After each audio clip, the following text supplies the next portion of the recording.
Hey everybody, this is Cameron from Obnoxious and Anonymous, and welcome to the Twin Peaks Thought of the Day for Sunday, October 1st, 2017.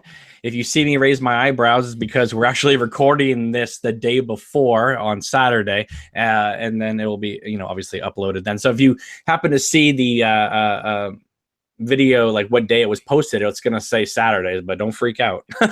I have to give it another date, otherwise it's gonna say Twin Peaks Thought of the Day, September 30th, part 2, because I did one earlier today, and that would be ridiculous. So anyway, welcome. It's great to have you guys here on this Saturday night, but Sunday. We're gonna pretend it's Sunday, Joey. We're gonna pretend it's Sunday.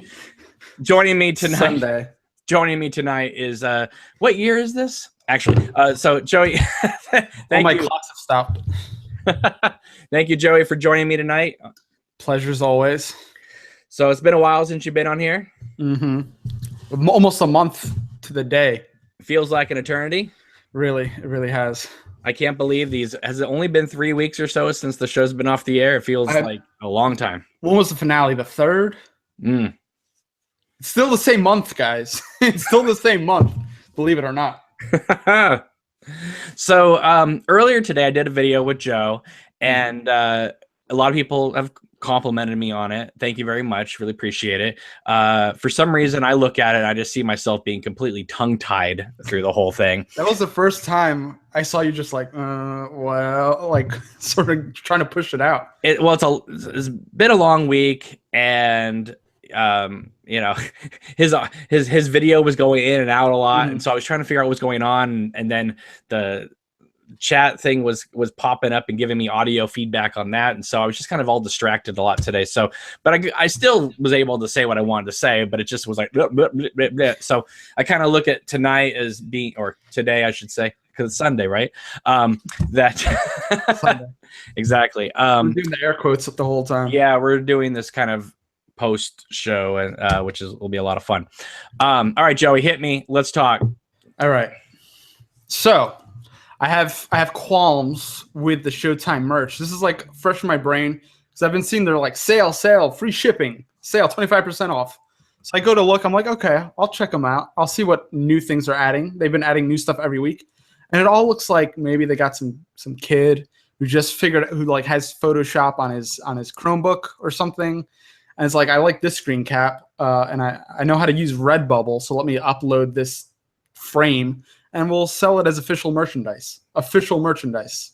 Using air quotes again. Listen, there's only one official merchandise, and that is Target's cardboard Bang Bang Bar coaster. Oh, right. I was just at Target, too. I could have nabbed it. Oh. Yeah. No, I kid. But you know what? Honestly, what you're talking about, because you contacted me the other day about it, I will say this, and this I don't want to knock Showtime because I think they did a great job, obviously promoting the show and that type of thing. Their merchandise has been extremely lacking. Even when I go on Amazon and type in Twin Peaks T-shirts or something, there's not been one I've wanted to buy. Yeah, right. And I'm an easy sell. I'm an easy sell. Right. You can basically show me something really cool, and I'll be like, you know what, I need to get that. For me to be like, it says a lot. I'm the same way. I've been buying anything Twin Peaks I've seen. Nothing from the Showtime store though. Like I bought this shirt, Hot Topic. I mean, they had like 3 shirts, but what does it tell you when I don't buy any of that stuff, but I'm buying all the Pop Funkos? Showtime, like get your act together. I don't know. I don't know what the deal is with that. I want to know what the mindset is behind the merch. I think they're trying to advertise this or sell merchandise like any other show and not catering it to Twin Peaks, even though they are trying to pick like interesting visuals and that type of thing. I think it still seems too normal to me. Maybe that's what it is. If you really want to get me, sell a Wyndham Earl, a chessboard or something. That'd be interesting. Right. So just something out of the ordinary. Yeah. Something that we could say, okay, this is a Twin Peaks thing. I can't get it with any other, like, it's just very unique to the show. I don't know. Right. Like sell me Norma's franchised cookbook with all the different recipes and stuff. See, I have the other cookbook, like not official, the Damn Fine Cherry Pie cookbook. Is that Lindsay's? Yeah, I believe so. Really good. I love that cookbook. But yeah, something like official, like Norma's, whatever, that would be great. Right. But Mark in the chat says he's got the Twin Peaks Phys Ed shirt. So do I. I have it from 1990. And I remember when Nadine went to go practice wrestling, she's wearing that shirt. I was very proud. George says he wants the Wyndham Earl talking doll. And that'd be cool. Now, listen, are you shocked as much as I am that it's October today, right? Mm-hmm. Despite it's October today. Anyway, we're 2 months away from the Blu-ray set, right? Yep. No pre-order link yet. I check. I'm going to be honest. I check every day. It and all these other movies hit the theater that Friday, and then like that day, there's a Blu-ray pre-order link. Mm-hmm. There's no pre-order link for Twin Peaks.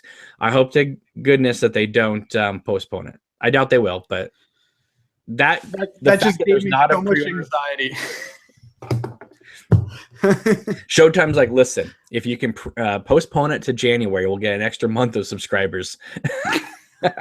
Oh man, that made me so mad.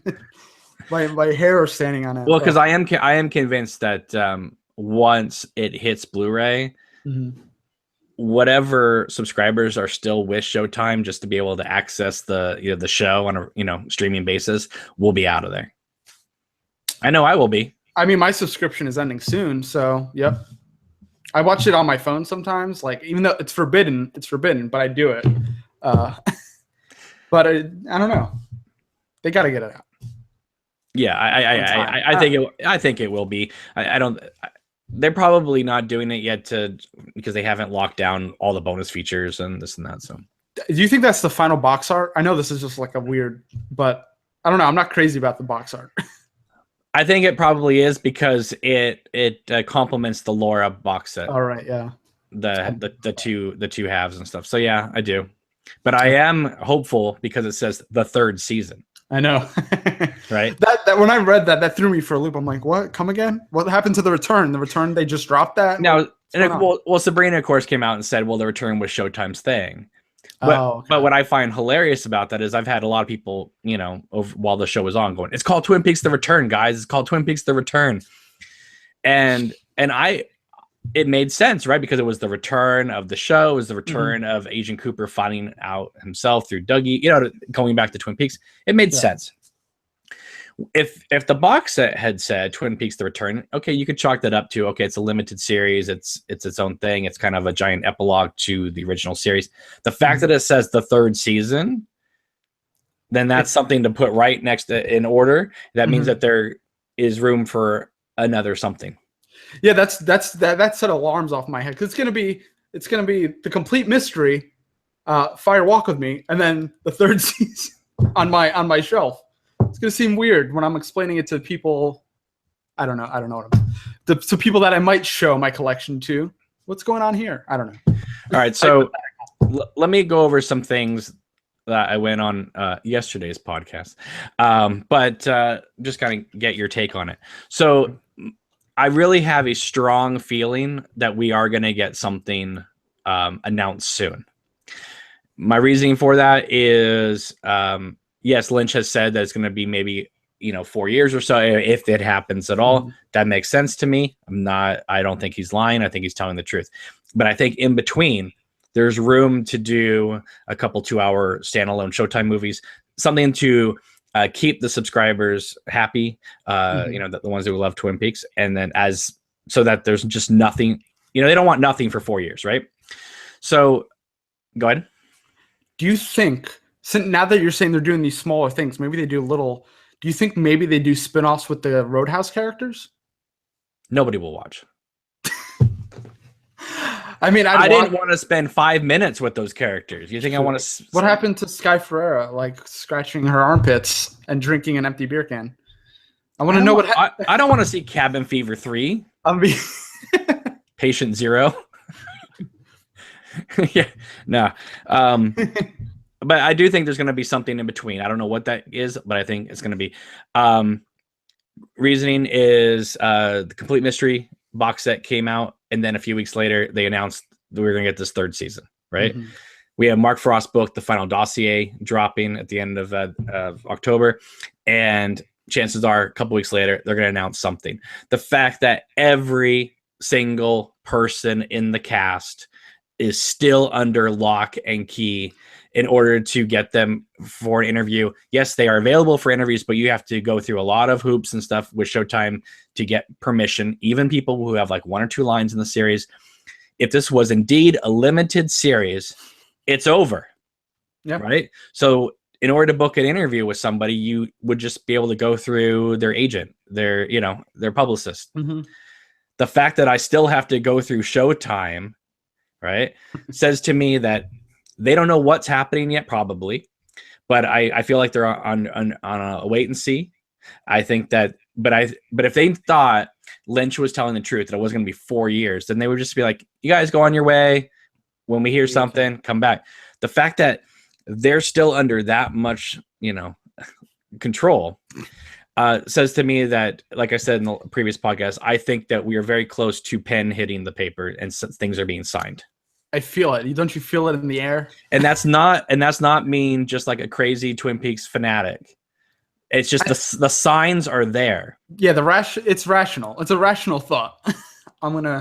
Yeah. Right. And like I said, I don't think we're going to get 18 episodes ever again. I really don't. I think that's over and done with. But I think that we could get Lynch. I don't think Lynch is, he doesn't lie. Mm-hmm. If he's talking about there won't be anything else like a series, maybe a 6 to 10 episode series, I can see that not happening for 4 years. Mm-hmm. But I can see in between, maybe in a year and a half, a 2-hour movie hitting Showtime. I can see that. I don't know what it would be about. That they could do in a year. Sure. Because there will never, and I know you're never supposed to say never, but there will never be another Twin Peaks movie in the theaters ever again. Unless it's a Fathom special event or something. Yeah, I can see that. It will never happen. Okay? That being said, Showtime could let them do a 2-hour thing or something on their channel and maybe stream that to the, like I said, a Fathom event or something like that. I'm shocked because of the Cannes Film Festival. They showed premiered over there the first 2 episodes, right? I'm surprised we didn't get that on an IMAX screen or something here in the States. I really wish we did. That would have been great to see in theaters. Yeah. And I really hope, I know they're not going to, but I really hope the Blu-ray combines those first 2 episodes again, because I really like that as a 2-hour premiere. Because when you watch them as 1-hour episodes, the second episode they changed when the starring Kyle MacLachlan credit comes on. It's in a different place when you watch it as the 2-hour. Oh yes, yeah. Because they did the credits for 1 and 2. So they right. But where they had it appear in the second one when it was a 2-hour thing, was just in a great spot. Right now they found an okay spot to put it in when it's an individual episode, but they didn't nail it as much as they did that first 2 hours. I kind of just want a seamless version. They're never going to put 18 hours together. I know. How many discs do you think it's going to be? 4? Let's see. What do I think it's going to be? It's probably going to be, 4 episodes per disc, right? So we're looking at 5 discs. We're going to have the last 2 will be on the 5th disc with the bonus features. Yeah. Okay, so that's what I figured. So 5. All right. But I'm curious what is it going to be? Is it going to be like, the way Showtime puts out Penny Dreadful and Ray Donovan, where it's just kind of a snapper case? Or is it going to be a box set like the other? Nice. Okay. And put it side by side. I hope they give it a little something extra. I hope. I mean, but that's just me. Yeah, I'm sure they will. There will be no commentary, so don't even think about it. I was not expecting. I was not even considering. Okay, so Criterion though did, release the specs, and people are now reviewing the Fire Walk with Me Blu-ray. It's coming out. Oh, what's interesting about it is they have the Between Two Worlds segment on it as well, but they cut out the interviews with Leland, Sarah, and Laura. It's just the actor interview portion. You know how they did it? It was like he talked to the characters and then talked to the actors. It's only the actor part. So that says to me again, I just do like a little weird chuckle anytime I feel like they're doing something weird. I don't know. Right. So to leave that portion off, I mean, it wouldn't take up too much more bit rate to leave that 10 minutes on. No. Yeah.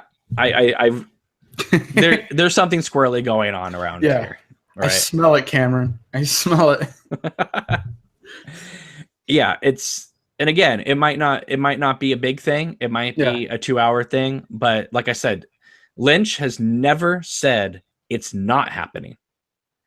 If anything, he said it's going to be years later, but that's as a series, not as a movie. I think maybe another. I mean, Final Dossier, sure, maybe another book or something. You think that's going to be like a video format? What do you mean? Thing? You think it's going to be like a show or a movie, or do you think they're going to have Mark Frost writing books? Oh, no, because no one's reading the books. I mean, we're reading the books. I mean, yeah, but the books aren't generating money for Showtime. This is true. They need more content. You know what it could be. Do you remember years ago there was that Mark Frost started floating around that idea? This must have been around 2006, 2007. Mark Frost started floating around the idea about doing standalone Agent Cooper mysteries on ABC. I was unaware of this. Right. Well, Lynch shot that down. And I think this was right after Mark Frost wanted to come out with the Twin Peaks graphic novel for season 3. Okay. Right. So now that Cooper's back, right, because it is Cooper, even though everyone likes to say it's Richard, it is Cooper. He identifies himself as Agent Cooper. Maybe this could be Frost's thing of like, in between Lynch coming back in 3-4 years, if we do get another season, maybe Frost gets to write and direct 3 Agent Cooper 2-hour movies for Showtime. I was thinking this for some reason the other day. I was just sitting. I don't remember what I was doing, but like a visual came in my head saying with Mark Frost's Twin Peaks. I don't know why. I don't. It probably wouldn't be that, but I don't know. In my head, I just saw Mark Frost's Twin Peaks. Just like his timeline. He could run away with this because we're dealing with multiple timelines. So this is his. This is his to have fun with. I don't know. That was just like a weird floating thought in my head. People are saying that this is just all wishful thinking on our part, and you know what? It might very well be. But I'm going by. I'm not just saying I think season 4 is happening. It's. I'm reading the leaves here. You know what I mean? The tea leaves here. I mean, it all even if they are working on something, it's possible it all might fall apart. We almost didn't get season 3 because they weren't going to pay enough. Well, at least we've seen the first scene from season 4. Yeah. The scene where Cooper talks to the giant at the beginning of this season is in season 4. I would say that too. Yeah. I mean, I don't think there's any debate about it. There's no way. Richard and Linda, and he says, "I understand." I understand. Yeah. Okay. Well, that's post season 3. I agree. I'm on board with that. And Lynch hasn't straight up said no. And he says there's always he was speaking sort of abstractly about there's always Twin Peaks. Twin Peaks will always be there. But what if he's in love with it? You know how Lynch falls in love with it. Maybe he's feeling the buzz, the Twin Peaks buzz, and he wants to do more.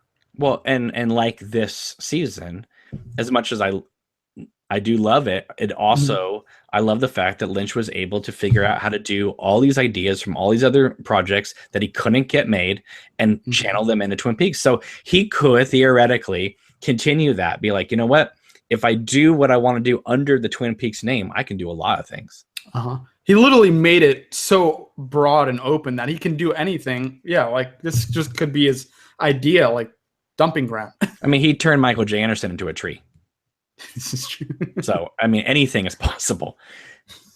But I do think that this thing that I dropped today, and I'll get into it for if you guys don't know, but I went through part 8 where the Laura orb gets created and gets sent through that tube, right? If now when you watch part 8, obviously it's going towards America, it's moving west, and then it fades out. And so all of us, of course, assumed that the giant created Laura Palmer. It became this like Jesus thing, this midichlorians thing of like, oh, he created Laura Palmer to fight Bob. But again, the giant or the fireman does not exist in the same reality as us. So even though it's Earth 1945, where the giant is, it's just now. There's no past, there's no future. Yeah. It's and if you look at the orb when it's going towards America, and you slow it down frame by frame, right where the fade out happens is right when it touches Odessa, Texas. Right? Beautiful. It's beautiful. So if you go by the logic that when the orb is coming out of the giant, that is when Laura is raised up in part 2 in the red room, and then flies out. Well, then that's when she goes to Odessa, Texas, and that's awesome. And so does everybody in the series keep saying, is it future or is it past? I'm maintaining, after looking at this thing, that there is no future, there is no past anymore. It's just now. And that is why the timeline through the whole series is like, well, this scene is supposed to be 4 days ago, and this scene is 2 days later, but it's 10, because the whole timeline is just completely screwed up because of what Cooper does. This is an idea I also had as well, and there's like something official that sort of plays to that idea. The anthology resource, the Dean Hurley album, the last track is called Future/Past. So I think it is literally just, both of those together. So it's gonna have components from everything. Future, past. It's future, past. It's this like new version of time. I don't know. Maybe I'm being a little abstract. No, but it's just, I mean, for instance, in the scene where Cooper's talking with the giant at the beginning, and he says, "Listen to the sounds," and it's that weird, I don't know, cricket record players thing, whatever it is. And he goes, "It's in our house now." And Cooper goes, "It is?" Cooper does not hear that sound until Laura is taken away from him in the woods. Again, suggesting that scene is after all those events. So it is in our house now. Yeah, and then when he says it is, I have to say I love Kyle MacLachlan. I think he is an amazing actor. I love him to pieces. He's just tremendous in this series. That is the worst line reading ever. It is? No, because he goes like this. It is? Like, it's just like it's like almost like Lynch let that shot play a little too long for it to be not a way to respond. I thought it was kind of, yeah. and the fact that it's the opening like scene of the series, I was like, oh no. Hopefully they tighten the editing up a little bit. Yeah. I mean, I love those long shots, but it's not as bad. It's not as bad as that awful Diane scene in Fire Walk with Me from that Missing Pieces. No, it's the whole scene. It's your agent, Special Agent Dale Cooper. I'm like, can you imagine him talking to Laura Dern like that in that scene? No. Fuck you, Cooper. Don't cuss on this thing. Oh, I'm sorry. All right. Earmuffs. All right. So you got another topic? All right. So this is probably might be a little, I wanted to talk about Audrey and how it plays into this whole timeline thing. Do you think, all right, I'm just going to come out with it. Do you think that part where it cuts from the roadhouse to that white thing, do you think that was her being very much aware and witness to the time shit, like the alternate reality shift cut? Like she was in the roadhouse and it's fine. And then when that cuts to the white room, that's just the new reality, the new timeline completely. And that's why she goes, what? Yeah. Right. And like, that's where it breaks. Right. And Charlie is the mirror. Because when she runs up to Charlie and she's looking at Charlie, it then cuts and Charlie becomes the mirror. Yep. Yeah, So that's so whenever she was talking and Charlie was talking, it was her talking to herself. Mhm. I mean, I thought like originally I thought maybe she woke up into something or I don't know. But now I'm thinking that's the hard cut to the new timeline. Well, and think about this. There was no introduction to Audrey Horne in this series, right? There was no shot of her shoes or anything like that, and then panned Just up. that. It was a hard cut to her, and then it was a hard cut out. So I didn't even think of that, but yeah, that makes even more sense. Well,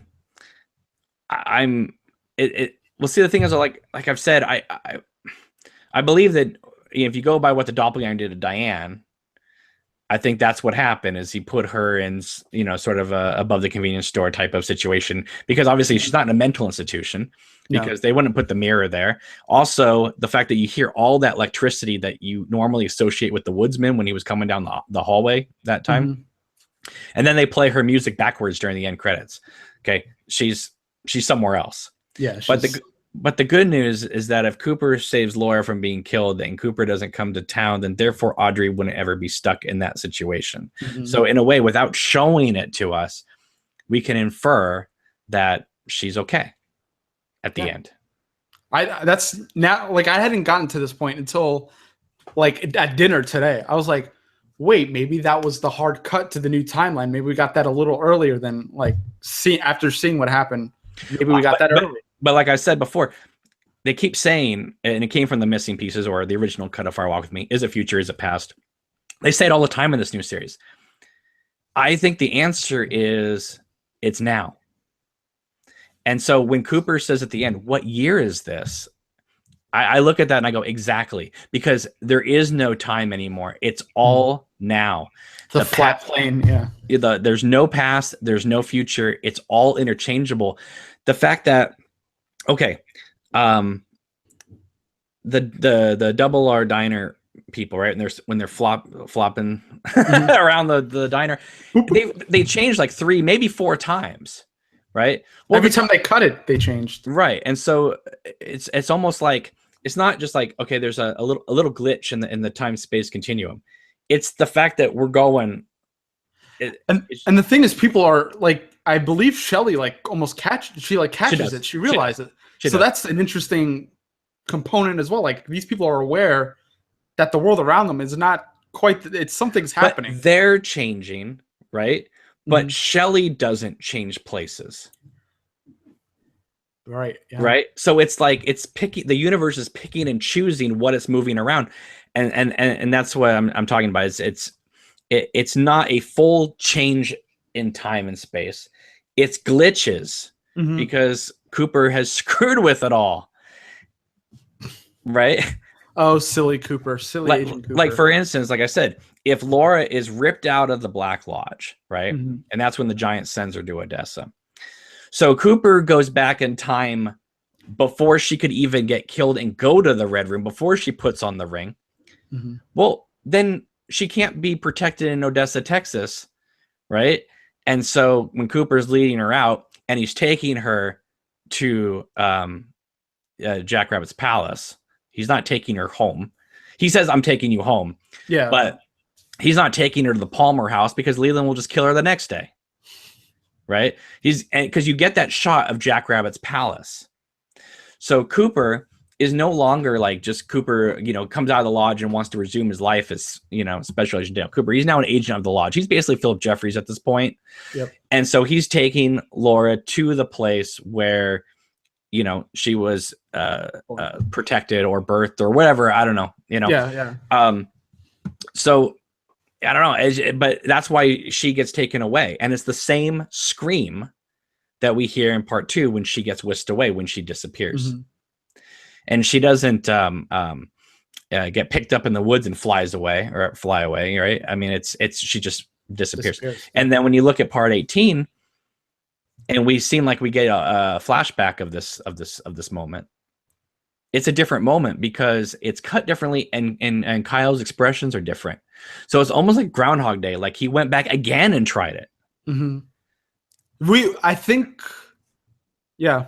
And I kept thinking, like, why don't you go back to when Leland was a kid and stopped Bob from getting in Leland, because then you would have saved Leland, Teresa Banks, Laura, right?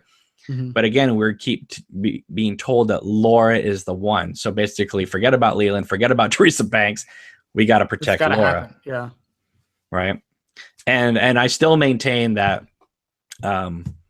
because they show us that scene in Fire Walk with Me of Leland looking angry out the window in that flashback scene.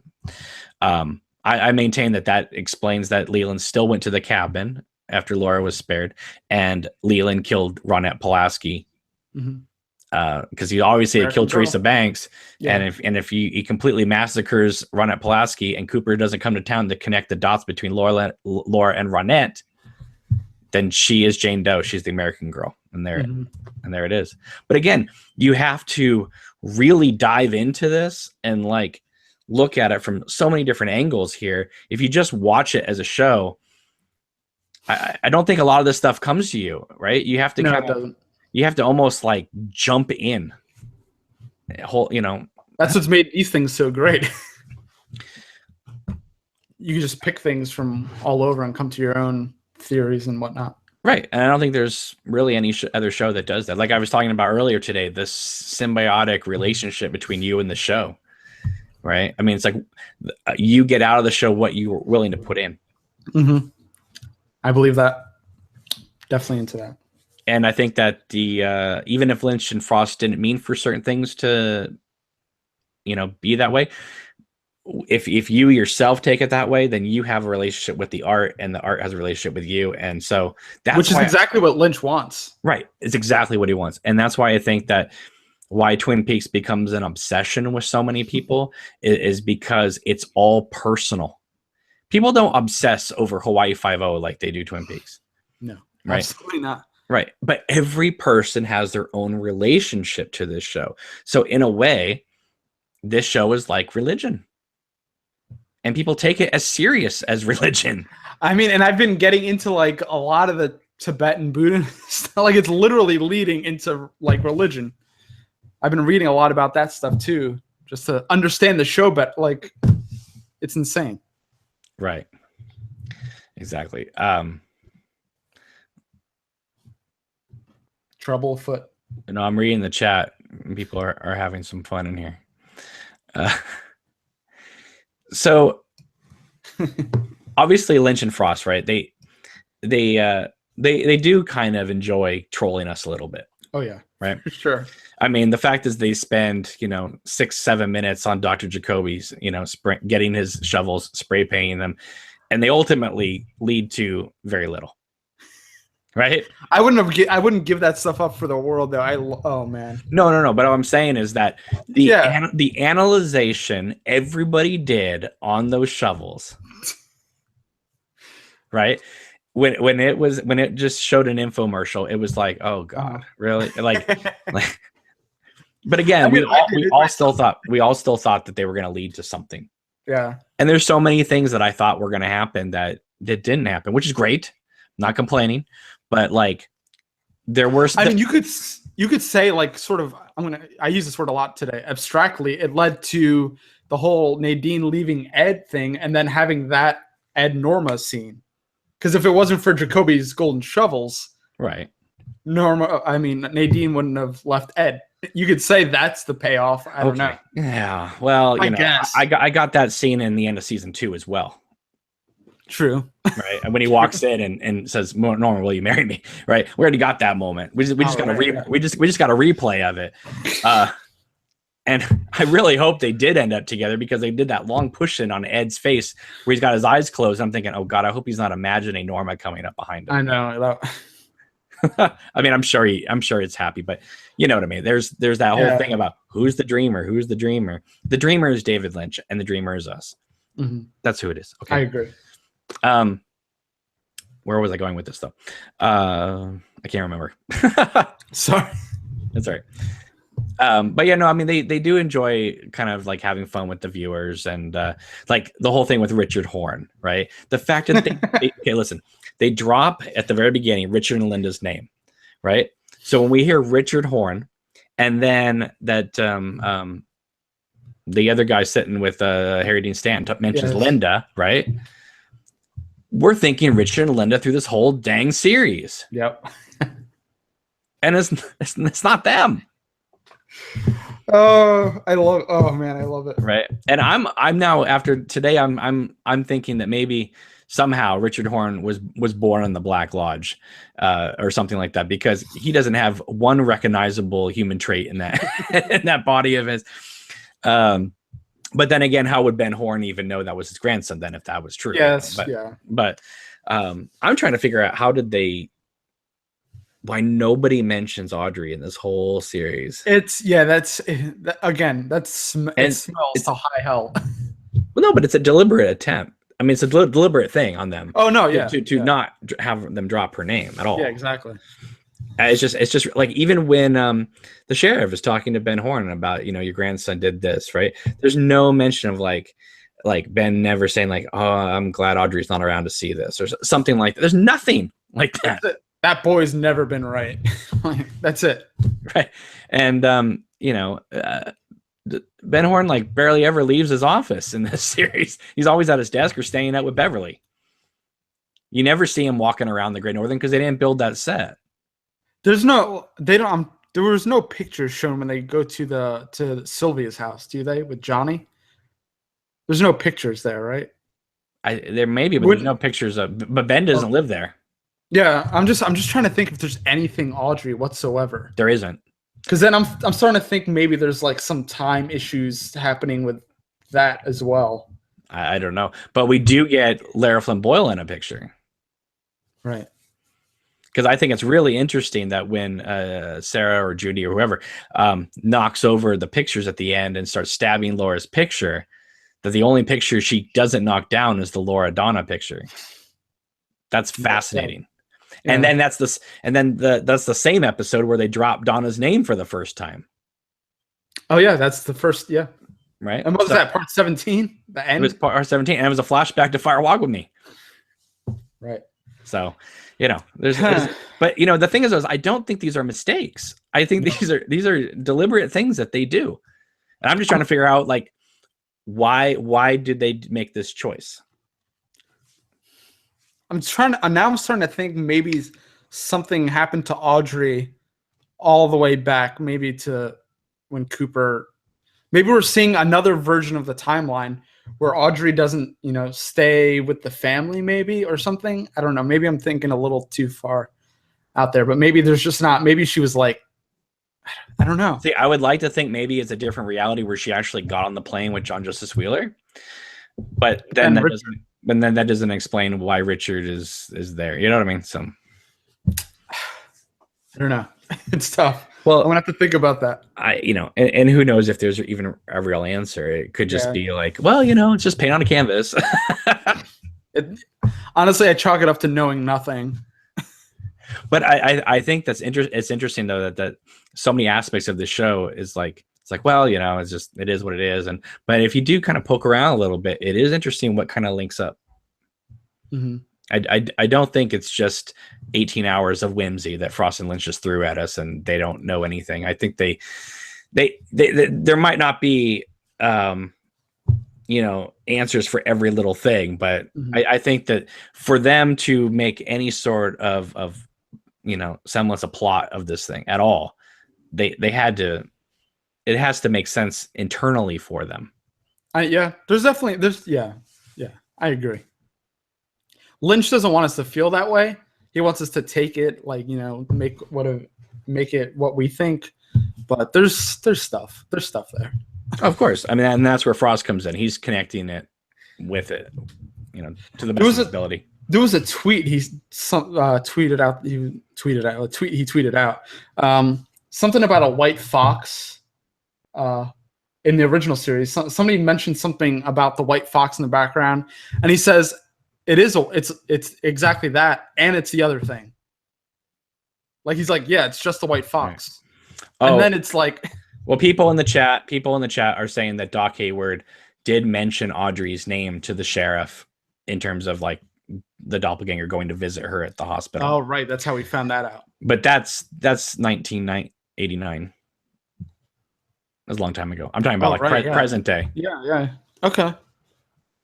I'm just talking present day. There's no mention of her, except obviously Doc Hayward in the present day mentioning, but he's talking about some in the past. He's not talking about like Audrey's not going to be happy if she hears about what her son just did. You know? Yeah, that week after the explosion in '89.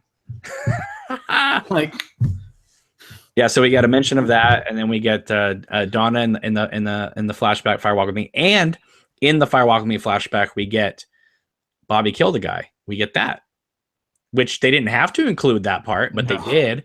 So I always took it as when Bobby comes into the room in episode 4 and sees Laura's picture, and he's just like, oh man, brings back some memories.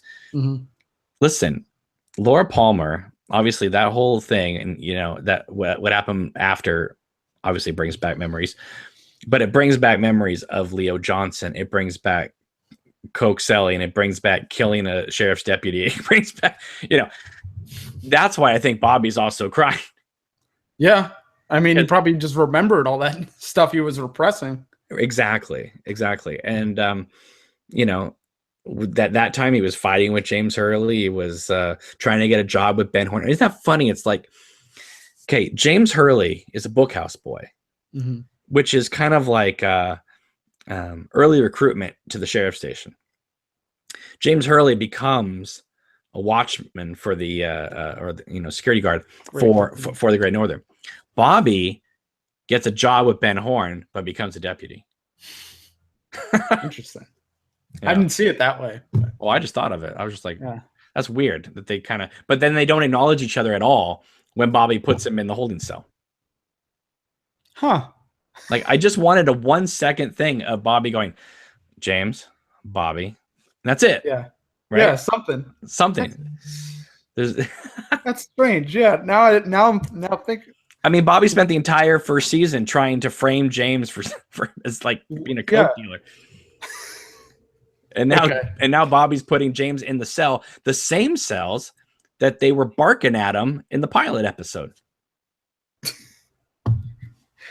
And this is what I'm saying. Like, it's almost like a conscious attempt to not bring up the past unless it has to do with Laura. Mm-hmm. You know, there is a disconnect. And this was, like I said, this was a conscious thing because every single like plot is sort of isolated unto itself. Even if they do like a connecting thing, the characters rarely, interact. Yeah, they don't weave. Right. So in a way, the cynical me says, well, this is how Lynch and Frost made sure there were no leaks. Because you would only be responsible for the leak of your scene. Mm-hmm. You couldn't leak anything else. There was like probably a dozen-ish people that knew what happens then. So they could, that makes sense. Right. But at the same time, though, it does create a situation where we don't have that closeness that we felt in the original series in terms of like the community of the town, right? You know, like after like Leland's wake, where they had everybody at the house. We never had a scene of everybody together. We didn't have that funeral moment. Barely at the end. Barely at the end of 17. Barely. Yeah, but even then, it was like the sheriff's office grew like 10 times too big. That the door to his office extends 17 people wide. So much so that Candy and the girls came in with their sandwiches. I'm glad we brought so many sandwiches. Right. So, it's interesting. Like again, why does, but these things are conscious things. Like, why doesn't Sheriff Truman get up from his desk at all in part 17? That bothered me so much.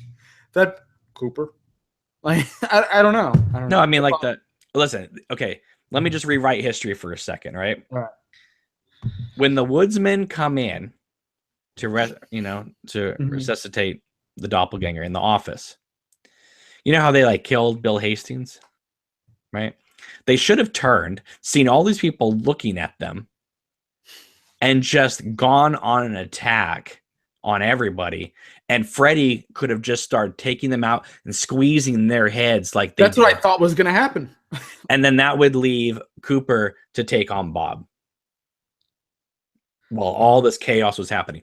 That would have been awesome. Another thing that I think should have happened is I think the Woodsman should have come back, and I don't want anything bad to happen to him, but let's just say for storytelling, they take out Dr. Jacoby, Dr. Amp, and then like the radio station, they take over his podcast and put the town to sleep. Mm-hmm. If it had ended with like, a bug or something like that crawling into someone's mouth or something like that, just kind of bring it all back, that would have been something too. But I was really thinking they were going to take over the podcast, the video podcast. I mean, yeah, it seemed like that after part 8. It seemed like, those things were starting to sync up, but I don't know. But I mean, that would have been interesting. Oh yeah. But I also still think, listen, I love the ending the way it is, but I would have loved it too if, and I kind of rewrote history with this one as well, if they'd opened the door and the woman at the door had been the elderly lady from Mr. Jackpot's, and she was the treeman and the grandson was Red. Oh, if Red had come to the door and been like, no Palmers live here, and it ended so that it tied up all the storylines together out at the Palmer house, that would have been amazeballs. I would have loved that. Oh man, I like it the way it is, but can you imagine if it was the elderly lady and Red at the door? Sorry, because it would have blown everyone's mind at that moment even more. Yeah, like that's her the son that she was trying to well, we saw the son, but yeah, but yeah, I'm just saying that would have been amazing. Oh, what could have been? Well, but what we got is great too. I'm not. I wouldn't change it for the world. That's what I'm saying though. I didn't get the Dr. Amp, them taking over Dr. Amp's podcast. I'm not saying that should have happened, but it would have been awesome if it did. Yeah, because that would have also felt good. Yeah, well, it would have been great too if they did it, and then that's why the town is completely dead when Cooper and Laura drive into town. Oh. They could have put the whole town under sleep. See, that would have been cool too. That would have been. So that quiet. Oh, that quiet. I love that. I mean, I know a lot of people were upset with those driving scenes. That slow, quiet. But I don't know. I loved it. I was so immersed. I'm trying to figure out though how on earth you drive from Odessa, Texas to Twin Peaks in one night, because they didn't hit daylight once. Right. Listen, it takes me, let me think. 16 hours to go from my house to Twin Peaks. Jesus. And I live in California. Yeah. I can't even imagine Texas. What road? What kind of crazy ass road is Cooper taking? I don't know. He's not taking Highway 5. I'll tell you that much. Oh man. That's a straight shot right there. Special Lodge Road. So looking back on the whole thing, what did you think of the Dougie situation? Did you like Dougie? Oh yeah. I mean, I love Kyle MacLachlan. Maybe I can't say for sure if it had been somebody else I would have liked it, but I don't know. I thought it was fun. I'm glad that he was actually able to play that character. Like I would have been sad if Kyle would turn into another actor or something, and we had to see another actor playing Dale Cooper playing Dougie, like right. So no. So I'm glad because that made it bearable. Yeah. The other thing is, I think they kind of locked themselves into a funny little joke too, because the fact that he went out in part 3 and they came back in part 15, right? So the 315 thing. Mm-hmm. So maybe in traditional storytelling, they would have had him back around maybe 10 or 11. But I think they purposely kept him so they could do that 315. Do that 315. I believe it. I think I would because you know why I think that, because as it goes on, you start to see less and less Dougie in the episodes. You see him sitting outside the police station, or he just plays catch with Sonny Jim for like one. Right? I love that episode because that's all you get, just that. That's it. That's all. But again, like the time-space continuum, that scene takes place in between him out with the Mitchum brothers and him returning to the office with the Mitchum brothers. Uh-huh. Right? He didn't go home, play catch, right? because Janie E says we haven't seen you. So again, it's playing with the whole time space thing. All right. Yeah, we're okay. I didn't think of that, but I could be wrong, but I would be surprised if the screenplay was written like this, and this timeline wasn't done in post. I know. Yeah, I believe that. I could see them. They already have this like fragmented reality kind of thing, and just like, all right, let's drop this in here just to throw off the scent or something. Right. I mean, like for instance, Dougie's car explodes, and then a few episodes later, they show the police and the fire station, or firefighters coming over to put out the car. Mm-hmm. Days later. So yeah, and I don't know what should the next series be called. I think it should be called Twin Peaks 119. 119. I mean, the theories with the 119, I'm kind of tired of it, but there's no what theories are there besides the fact she's the new Treeman? The nuclear code A119. There was that whole thing. I think I discussed this in that breakfast stream I did before the finale. A119. I'm gonna look it up real quick.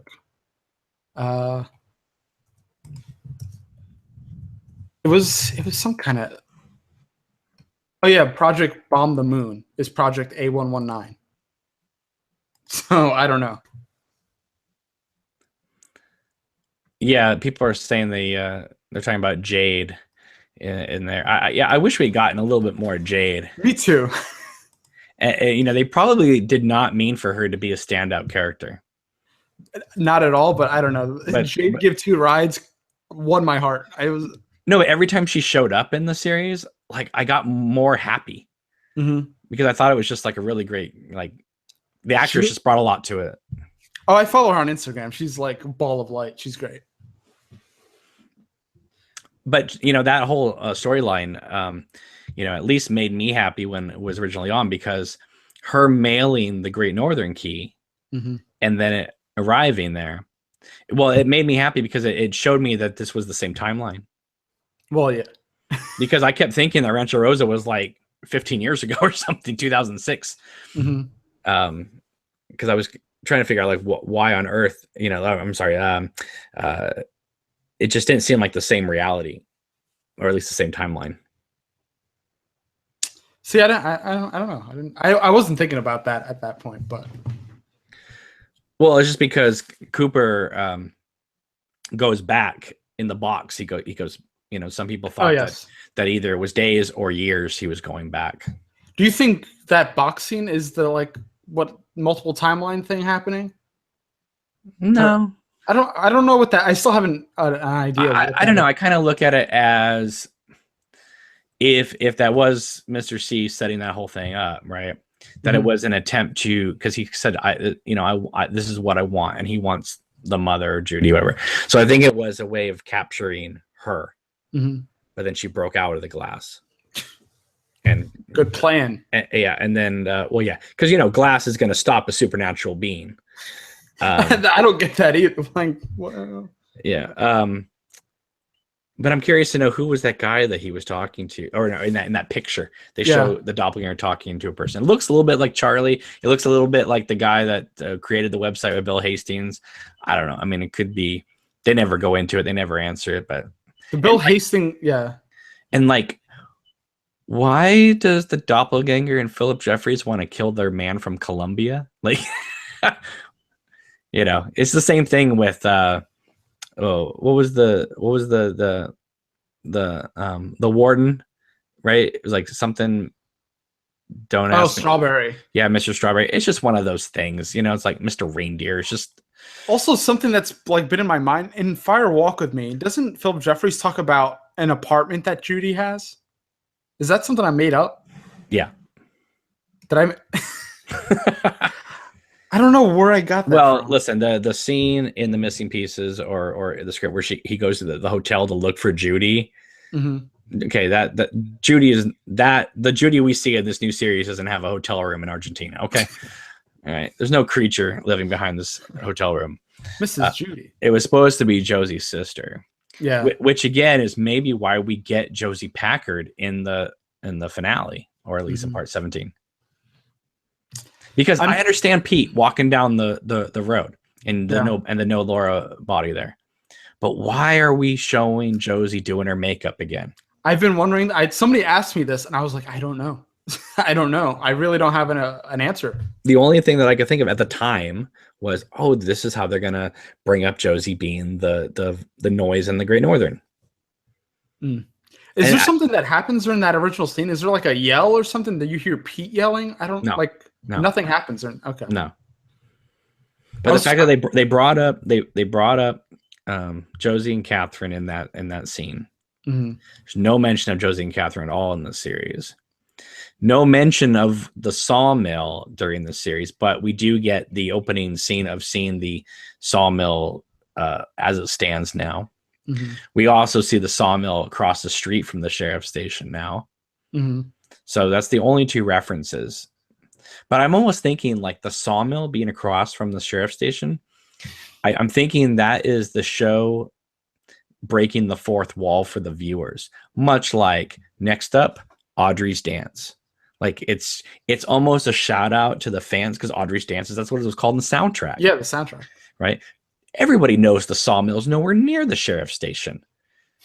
And if you're not a fan of it, or you're not a super fan, you're not going to know that.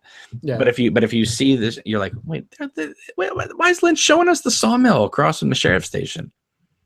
It doesn't make any sense, except just to have some fun. But again, I think it has to listen. Lynch is a smart man. Okay. He knows if he turns the camera a little bit to the left, he wouldn't have gotten that sawmill in that shot. So again, are we playing with time-space continuum questions? When that's on the board, anything's possible. Yeah. And what's great about it is it allows even mistakes to just be written off. Mm-hmm. Right. Because when you as a screenwriter can just say, I don't know, is it future? Is it past? I mean, that's the answer to everything. I mean, I'm a big Doctor Who fan, so this is all like a wash on me. I don't know. I'm like, oh, I've seen this. I've seen these problems before, but Twin Peaks is going to do it in a way. I'm saying it like it's definitely coming back, but it's going to do it in a way that I don't expect. Look. Let's just be real here. Okay. Could it end here? Yes. Will it end here? No. Well, for certain, we have the final dossier. So there is that. Okay. I'm just saying this. It might not be Lynch and Frost. It might be them. But I'm telling you, in our lifetimes, Twin Peaks will be back. Honestly, I think, I don't know, just like a Frost-like thing. I don't know. I feel it. Maybe it's just me. Maybe I'm being crazy. I feel something Frost. But what if Lynch doesn't want to do it? You might give Frost, Hey, look. Mark Frost wrote and directed the season 1 finale, which is tremendous. Mm-hmm. It's really good. I know. I love it. Yeah. So I'm not opposed to it. I'm really not. I know a lot of people go without Lynch, Twin Peaks, no. Well, you know what? David Lynch in many ways was, I hate to say it, he was kind of a destructive force in the Twin Peaks community for many, many years too. And I love the man to pieces. Yeah. But, I mean, Fire Walk with Me got booed, and he wouldn't let anybody else do anything with Twin Peaks for 25 years. So I don't know. I mean, it's okay for other people, especially Mark Frost, to do something with it. I trust Mark Frost. I really do. I just trust him with it. And I think maybe if Lynch wants to be involved in a way, and if he doesn't want to direct every episode or be involved in the complete story, he could give an okay on direct. I don't know, on directors or something. And let's be honest here, Lynch directed six of the original episodes. There are a lot of other great episodes in Twin Peaks. Absolutely. So I'm not against it. And again, it's like, Lynch for a while was on sort of a self-destructive streak. It almost seemed like, with like, I'm going to do this, I'm going to do that, and I don't care. And it's like Fire Walk with Me. As much as I love it, at times it seems like it's following in the footsteps of Hotel Room and not Twin Peaks, because it is sort of the anti Twin Peaks movie. So I mean, he knew that if back then that, if I had just done a sequel to Twin Peaks as a movie, that would have gone over better than what we did. Well, even the prequel he did, I think, suffers from the fact that it's 2 hours and 15 minutes long.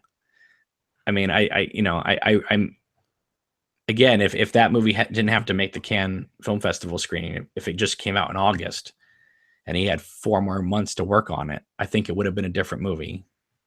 Yeah, I can see that. He's even said himself that, he wishes he could, have done this or done that. And so that's why I was surprised a little bit that when The Missing Pieces came out, that he didn't take the opportunity to make another cut of it.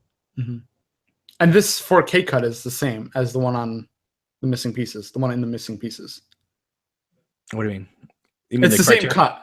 The Criterion? Yeah. Yeah, it's the same. It's not different. If it was his new 3-hour cut of it, there'd be sales through the door. I haven't read too much on it, so I don't know. No, it's basically the same thing you get in the Complete Mystery set. Okay. More or less. There's a new Shirley interview and a new Angela Badalamenti interview.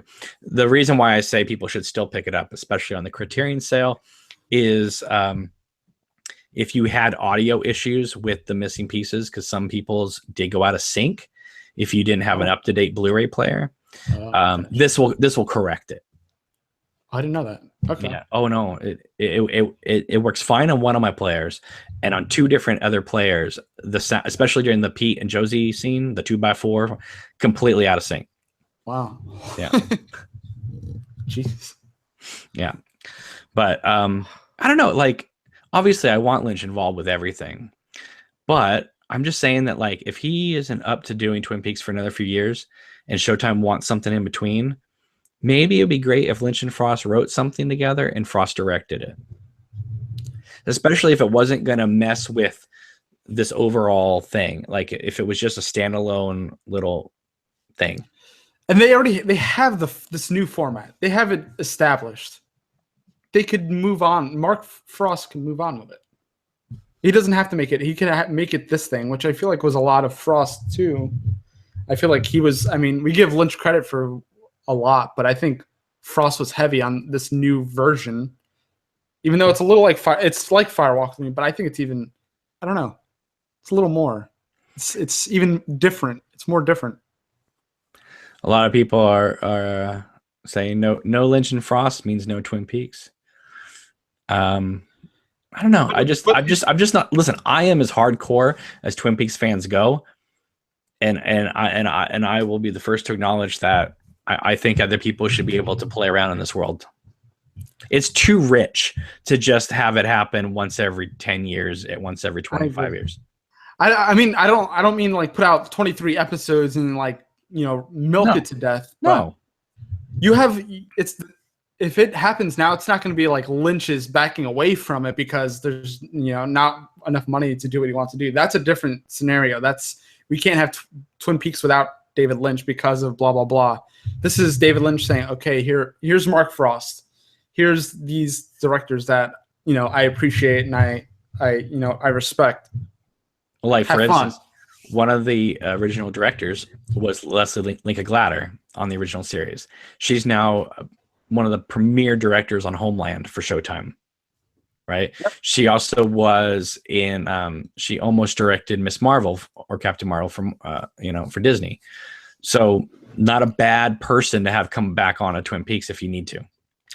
Give one standalone movie to Mark Frost, give one to her, and maybe one to Tim Hunter or someone like that. Mm-hmm. You do 3 of them. Listen, people will be so happy to have something, and then Dave Lynch comes in with his 6-episode arc in 4 years, and everyone's happy. Perfect. That's perfect. That's perfect. Give everybody their little place to, their little space to play. Then give David Lynch his thing. Like, I think that's, I don't know. I love that. I love that idea.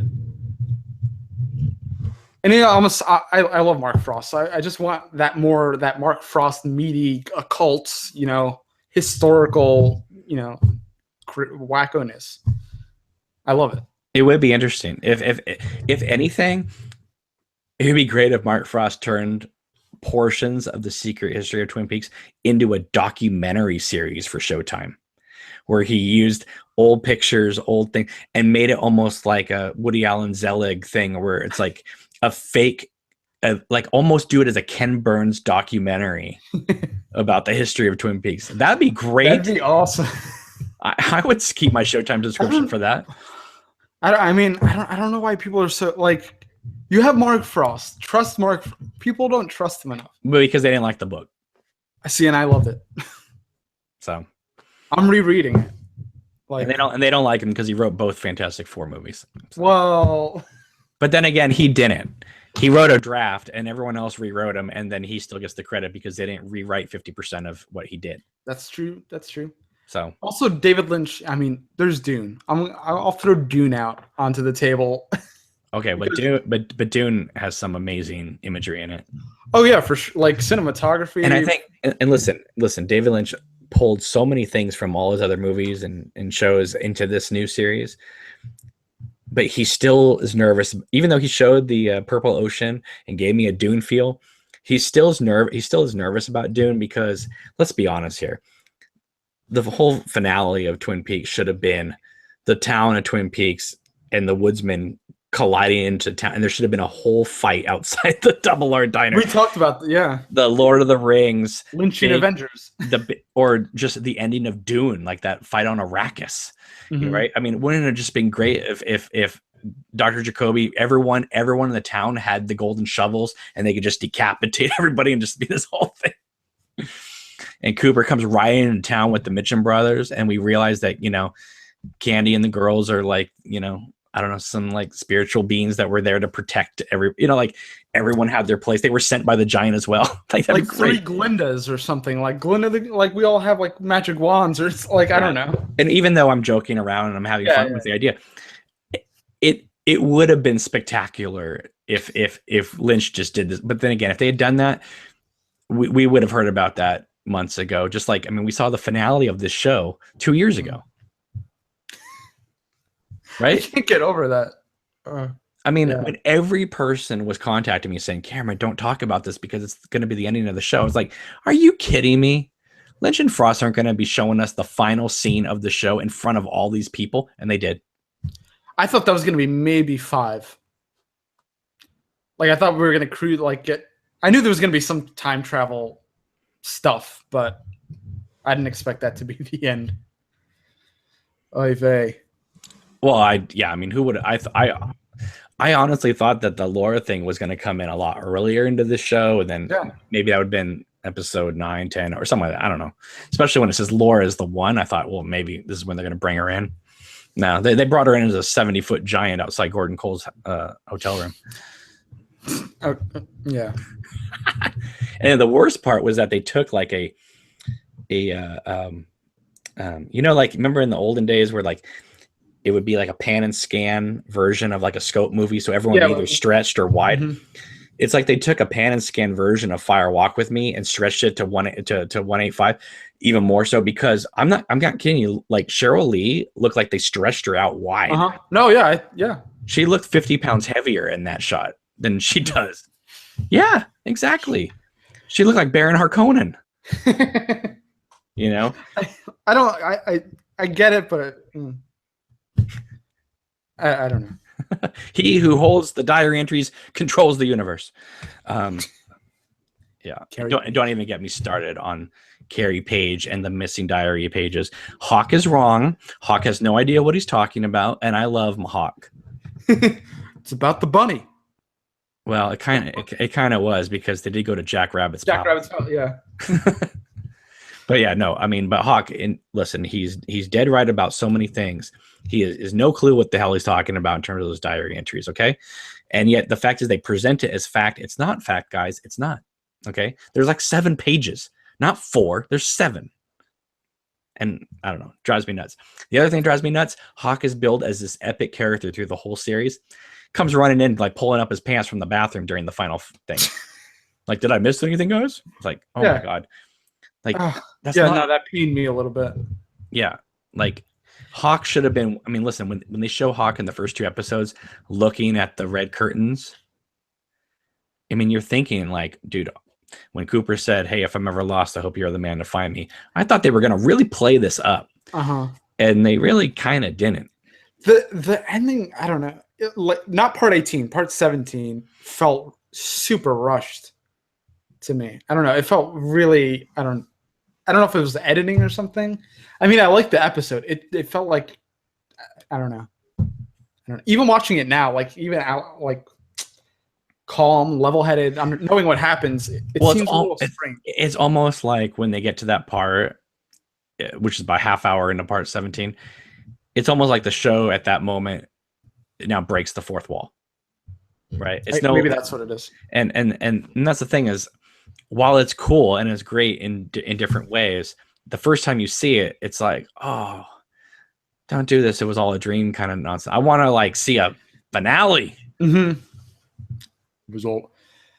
I mean, yeah. We live inside a dream.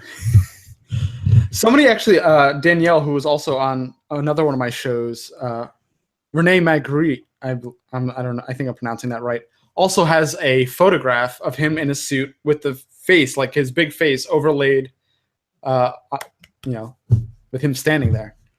There's a lot of Magritte in this series. Sure.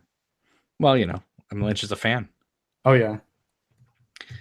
But the final dossier book apparently is roughly around 100 pages. So it's going to be very small compared to the Secret History. Oh, Jesus. That makes me see. I knew this, but every time I hear it, I get triggered a little bit. I want more. Triggered how? Because it's like I feel I want more. Basically, I just want more, and I feel like 100 pages is not going to do it for me. Yeah, it's like a novella. Yeah. But again, I mean, like the Secret History of Twin Peaks, it's like where again, like what year is this? Because obviously Tammy is getting this dossier, but she doesn't have it in the series. But the book seems like it takes place before the series, but it's after. It's almost like in the great history of the Twin Peaks books that have come out, the My Life, My Tapes, and The Secret Diary of Laura Palmer, it doesn't fit into any timeline. That's why people were saying not canon and stuff like that. Oh, it's canon. Just like if you consider Jennifer Lynch's diary canon, it's canon. I agree. I mean, Cooper, My Life, My Tapes, he's with Sam Stanley investigating Teresa Banks in that diary. And the only reason why he wasn't in the movie is because Kyle refused to do it.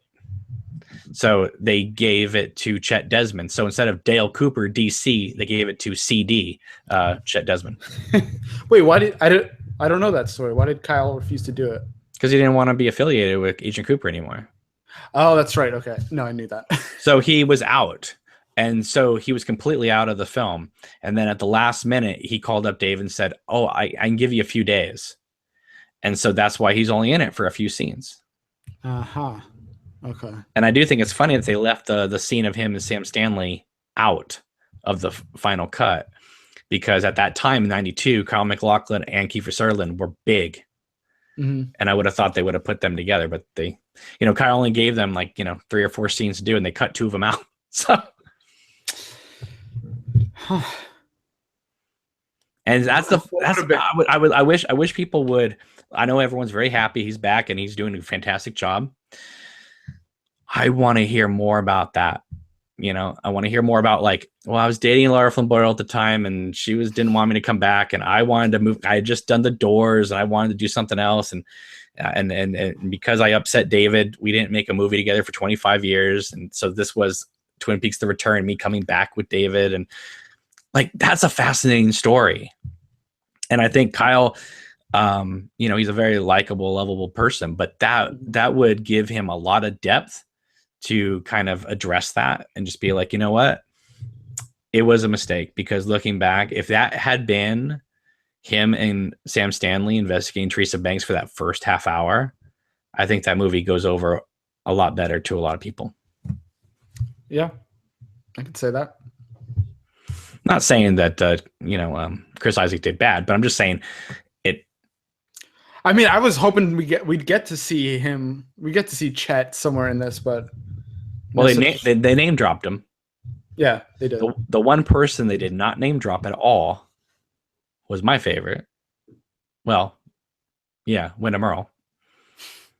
That I honestly, I didn't think they would. I don't know what. I thought they were going to bring him up with, like, when they talked about the Blue Rose people and stuff like that. I thought they would have dropped him, but I know he's not part of the Blue Rose. But I'm just saying that it would have been cool just to name drop him somewhere in there. Do you know what David's feelings about Wyndham Earl? I mean, I know he was in the finale and stuff, but I know a lot of people say that he didn't like the character, but he did a great job in that finale that Lynch directed. Mm-hmm. Right? I mean, he really played up Wyndham Earl, especially when he brings Annie into the circle of trees, and he's like, their hands clasp, yours and mine, and it's almost like a woodsman speech, because after that, Annie goes like this. Yeah, those incantations. Yes. And that's really cool. And I think that Lynch did a great job with it. And I think that if anything, that I would have thought that he would have loved Wyndham Earl from that moment. But he really did. And I'm trying to figure out, like, why on earth this changed, because he really did like Annie Blackburn. Mm-hmm. Because he thought she was important enough to put her in Laura's bed in Fire Walk with Me and give her that scene. In many ways, she is a key to this whole thing. Right. So I found it really interesting that they only dropped Annie Blackburn's name during the "My name is Annie" scene when they were reading the diary, the tablet paper writings, not the diary entries. There's no way. There's no way. I'm sorry. I know I say this a million times, but there's no way. Laura did not write that in her diary. That's on tablet paper. That's not from the same book. And she gave Harold that book before Annie came to her. That's right. So anyway, Hawk is wrong. Anyway, but yeah, they I thought they would do a little bit more with Annie, and I think they would have done. I think they should have done a little bit more with Major Briggs in terms of, listen, he was time traveling, hopping all over the place. Leland did not. I'm telling you right now, Leland did not put those pages in that bathroom stall. That was Major Briggs. I don't think so either. That was Major Briggs. He set that up. Yeah. Yeah, because why would Leland, as Bob, want people to know about a Black Lodge, a Cooper, Yeah, that doesn't make sense. No, it doesn't make sense. You would have ripped him up, ate it, done something else. Major Briggs planted that for Hawk. Listen, he planted that little thing in the chair for them to find. I mean, if Major Briggs is where the fireman is, that means he could see through everything just like him. And when you're at the fireman's house, you can connect yourself right to the sheriff's station. Oh, right, yeah. Bingo. Boom. Solved. Mic drop. Oh, we have the same mic. Yeah. Yeah. I had to replace mine like a year ago. Like, it died on me. So Jeez. This is good though. I like it. Yeah. Yeah. Okay. Cynic Kill says, forgive me, but is it possible there was too much story in The Return? I would say yes and no. Sometimes it didn't seem like there was enough story. And then other times, because it seemed like they were stretching out scenes longer than they needed to be sometimes. Mm-hmm. I do think that 200 characters or actors was a lot. And listen, and I don't want to give up things that Lynch and Frost wrote and Lynch directed, because I really do love it. But I think you could maybe turn this into a 12-episode series and it would have been tighter. Yeah, I know, absolutely. I don't know if it would have been better, but it would have been tighter.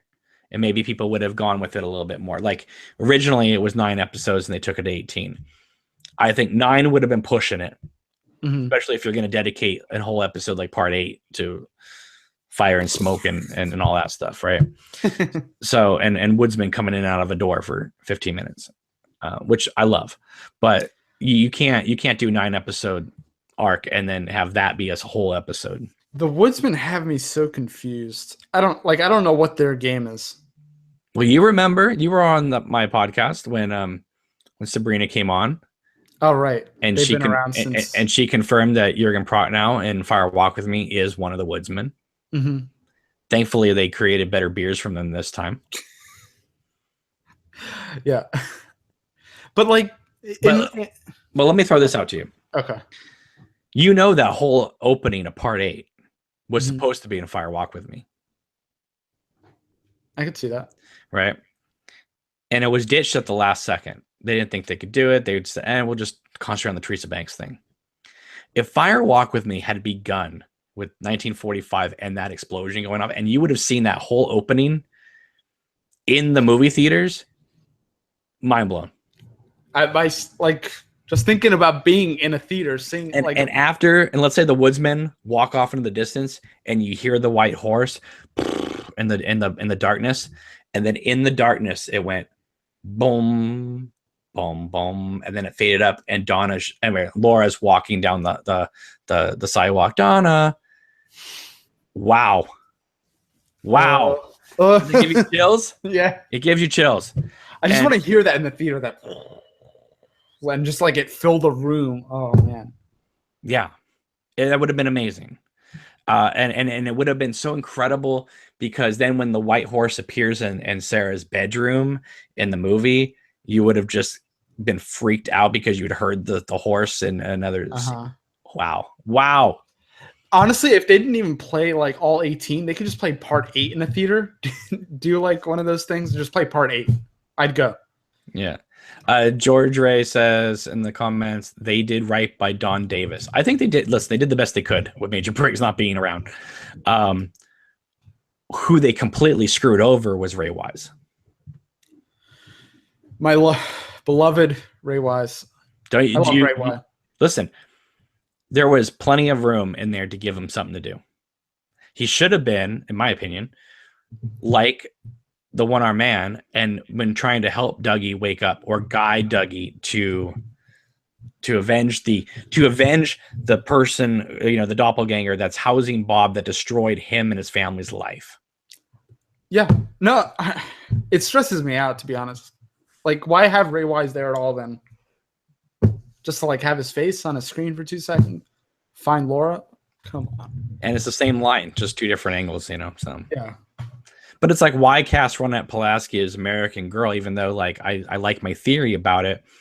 I wish they had done more with that, because Ronette Pulaski, Hawk, the Log Lady, those are those are 3 major people that should have helped in getting Cooper out of the lodge. Now we get the awesome Log Lady phone call to Hawk while he's at Glastonbury Grove, and I'm thinking, thank you, this is what we need. And then we have Ron Pulaski show up. Great. I kind of wish that they had played more of a role. Now I understand Catherine Nicholson, she can't do a lot at that point, but I wish that some of her phone calls had been more tied plot centric too, and not just be beautiful like poetry. Do you know what I mean? Yeah. No. Yeah. That's all. It honestly, the Log Lady scene felt like more closure for Catherine herself. True. I mean, the show stops and gives the Log Lady 2 memorial scenes, right? We have the part where he says, "Goodbye, Margaret," and I thought that was it. And then we have the scene where they go into the conference room and do that scene, and then that's not it. Then we see the cabin light go out. So it's just, they really like to stop the show for that, which is unprecedented. Yeah. And they never up a little bit, and then never mentioned again. So yeah, I mean, yeah. But you know what though, because my theory, and of course I was totally wrong. My theory, when I heard that Catherine Nicholson had shot stuff, but no one had shot things with her, my original thought had always been that Lynch had shot like Log Lady introductions for the entire series. That would have been cool. And I really wish they had, because then it would have tied in with the original series. Listen, the original series did not have the Log Lady introductions. That was brought in by Bravo during the replay. Bravo did that? Yeah. When Bravo did the replay in '96, Lynch shot those specifically for the Bravo re-airing. Oh, I didn't know that. Okay. But Lynch obviously loves them so much that he had them remastered in HD for the Blu-ray. Oh, I love them. I keep them on when I watch the Blu-rays. Yeah, but those were not on the original at all. Those were added by Bravo. But Lynch directed them and wrote them. But I wish that he wrote them too. Yeah, he wrote and directed them. Oh, sweet. But I wish that and he also wrote the oh god, what was that? The Georgia Coffee commercials. You've just seen those? Yeah. Which actually were made after Fire Walk with Me with Kyle MacLachlan. I didn't know that. Yeah. I always thought they were shot like during season 2. No, they were shot after Fire Walk with Me. And what's funny about it is that even though those are silly little commercials, they feel more like Twin Peaks than Fire Walk with Me does. They do. Right. And I find it funny that Kyle wouldn't give David the time of day for Fire Walk with Me, but would come back for a Georgia Coffee commercial. So paycheck must have been right. Right. But but it seems like, they're all back. I didn't know that. That's really funny. Yeah. It's hilarious. That was showbiz. Leonard says, I was hoping Ray Wise would have been used as like Leland's brother or something. Yeah, I think they could have found places to put him. Oh yeah, there's countless things they could have done with Leland. Yeah. Maybe he was the little boy we saw in part 8. Who knows? Yeah, or maybe the girl was Sarah. Yeah.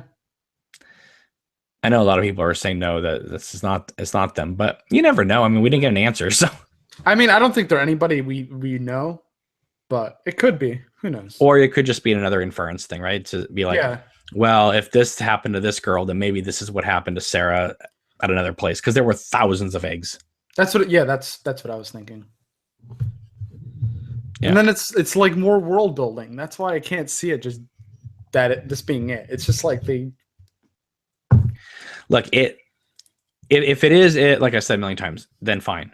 Yeah. However, and there's lots of stuff to speculate and dream about and think about, but the signs right now just point to there's more coming. The fact that Lynch is not saying no, and he's just saying it's going to take a couple of years if we did it, that makes me feel good.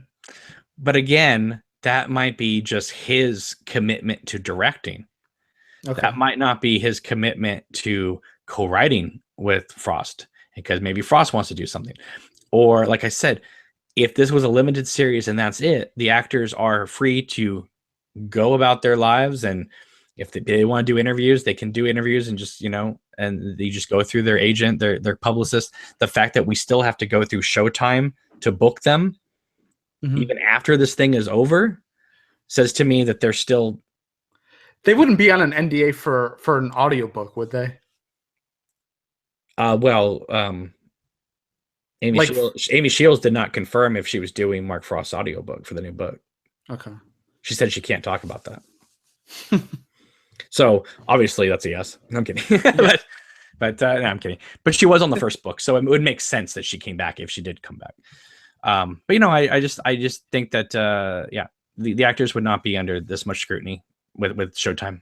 And again, it might not be, oh, it's definitely coming back. But I think that, like I said, if I think Showtime's trying to figure out what's going on, and so until they know what's going on, they're not letting anybody out. And I think that the fact that they haven't let anybody out says to me that they're in the middle of negotiations with something. They want something, yeah. They want something. I think they're in the middle of negotiations with something, and I guarantee you, well, I can't guarantee, but before the end of the year. No, I'm going to say within 2.5 weeks of Mark Frost's book coming out, we will know what the next step is going to be. It might be nothing, but they might release the chains, and then that's it. Yeah, or they might just say, but that about 2.5 weeks is when we got word that the new series was coming out after the Complete Mystery box set. Do you think they already know? Yes. Do you think they knew before? Like, you think this was part of the original deal? No. Like we'd have this 18-hour thing with an option for more. Well, yes, but the funny thing was the stories you would hear back and forth saying, like after this thing was over, right, there was a lot of people on social media saying, dude, if you want more, you need to contact Showtime, tweet Showtime, tweet Showtime. But what did we hear all through this whole series? Showtime saying, we're game for more. It's just up to Lynch. So are we supposed to contact Lynch, or are we supposed to contact Showtime? They're telling you to go to the other. Why? Because there's discussions happening. They want you to sway, like, we're interested, basically. They want a love in. They want everyone to get positive messages of, yes, let's do it, let's do it, let's do it. Now, they are not going to commit to another 18 episodes, and Lynch is not going to commit to another 18 episodes. But like I said, I think it's going to be a couple standalone movies, and I think we're going to get like a 6-episode arc. It might be a 3-episode arc. I don't know. I like the movies having other people play with the world, and then Lynch having his own. He does the series, and other people play with the movies. I don't know. And even I'm okay with it. I know people are going to hate me for saying that, but I'm okay with it. I have no problem with it, especially if it's people that respect the world and people that, and if Lynch and Frost are overseeing it and given the stamp of approval. I feel like that's what I feel like they set it up for that. I feel like the world has become officially bigger than them, like as creators. Right. But I do not think this is it in Twin Peaks. And it might be it for a while, but I don't think it's going to be it. It's too big. It's way too big, and people are way into it. Maybe not everybody, but the people who are into it are really into it. And Lynch has said the art house is dead, and like he loves the TV format. So I can't see him just being, walking away and doing a movie. I can see him sticking to TV. He's never gonna make another movie for the theaters again. Yeah, no, I can't.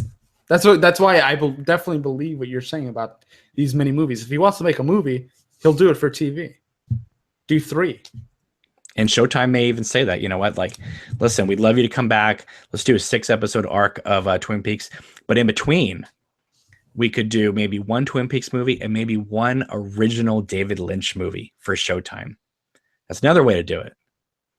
Doesn't have to be Twin Peaks. Maybe David Lynch makes a 2-hour movie. Maybe he does Blue Velvet 2 or something. I don't know. I could see that. I could see that being an option. Just like, we'll give us the Twin Peaks, and then we'll let you play around. We'll give you some money to do. You want to do other thing? You want to do Ronnie Rocket? Let's do it. I mean, you and Frost want to do Goddess, the Marilyn Monroe movie that they were working on before they did Twin Peaks. Let's do it. I could see them doing something like that. Like when I say mini movies, let me rephrase that. It might not even be Twin Peaks movies. It might just be, if Showtime announces David Lynch is coming out with a new original movie on Showtime only, well, that keeps the Twin Peaks people, and they don't leave. But it's going to be under the condition that there will be more Twin Peaks. I think so too. I think if that's, I feel like, I see that. And there's no reason for Lynch and Frost to say no to that deal, because they've realized with this new series that they can incorporate their other ideas into the Twin Peaks universe. They don't have to just have Agent Cooper eating pie and drinking coffee. They can do whatever they want and have Kyle flying through space, and everyone's happy. We could have Twin Peaks New York, Twin Peaks Vegas, Twin Peaks Odessa. Everywhere else but Twin Peaks, Snoqualmie, Washington. Oh, man. Yeah. Oh, yeah. Leonard says, yeah, Blue Velvet 2, Bluer Velvet. Yeah. It's just Lynch cringing in a room, Blue Velvet drapes, listening to That'd be Blue great. Velvet. It's like yeah. They have a Dorothy Vallon's daughter singing Blue Velvet, and and then Jeffrey Beaumont's like, doesn't get any bluer. And it'd be great though, is because then you could get Kyle and Laura Dern back. All right, yes. Blue Velvet too. Oh, that'd be great. I remember for years, Nicolas Cage and Laura Dern kept wanting David to do Wild at Heart too, because there was a Barry Gifford book. Yeah. Oh, right, yeah. And that would have been awesome too. But I love Wild at Heart so much. I don't know, Wild at Heart's amazing. And he just like, guys, we're not doing Wild at Heart 2. So Laura Dern went off to do Jurassic Park instead. So, Hey, you know what? I got to say, kudos to Laura Dern this year. Okay. She's got Big Little Lies, Twin Peaks, and Star Wars this year. Star Wars. Yeah, she's playing a bad guy. I'm excited. Wow. She's having a great year. Oh, man. George says Laura Dern has said she wants to be Diane again. Well, of course. She barely got to play Diane in the series. She was Tulpa. I mean, we know her and Naomi can probably get him to, if it's up to anyone, her and Naomi screaming in David's ear might get him to do more. What if they I mean, they won't do this now, but wouldn't it be funny if they pull the fast one on us again, and the one that went back to Twin Peaks in case he died was the Tulpa Cooper, and the real Cooper did go back to Janie E. Oh, that would be and so he's still around to fix the timeline, like a failsafe kind of thing. I don't know. I mean, that might be why the Tulpa, if there was, I could see a Tulpa dropping guns into a fryer and not the real Cooper. Because he doesn't know how society works. I don't know. I mean, honestly, they could do whatever they want. Yeah, possible. Completely possible. Because honestly, a lot of people did think that before the final 2 episodes aired.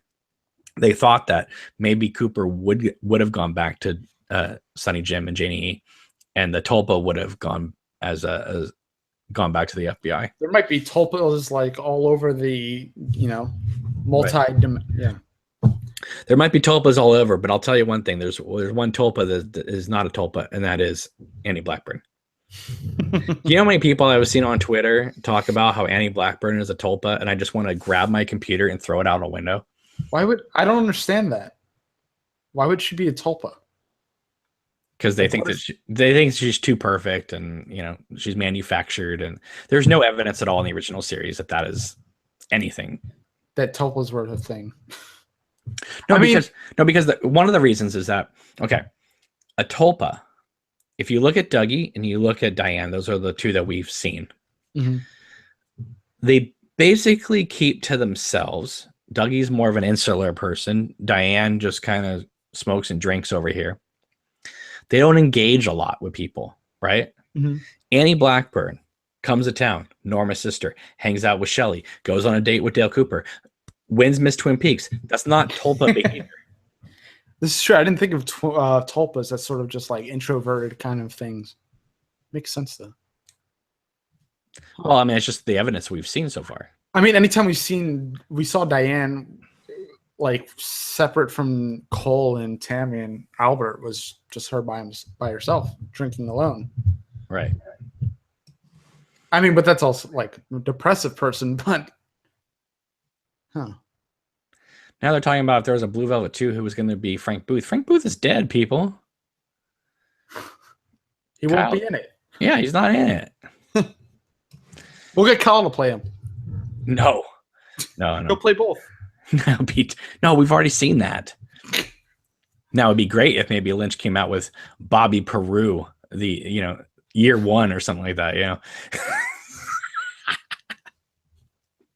Like how Bobby lost his teeth, grinding himself.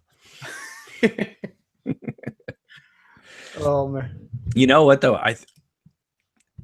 Wasn't Ronnie Rocket 2 Ronnie Rocket supposed to be sort of like a racer hit 2 in similar ways? I guess. I think I heard something like that. Like it's a different story, obviously, but it was going to be thematically like a continuation. I could see that.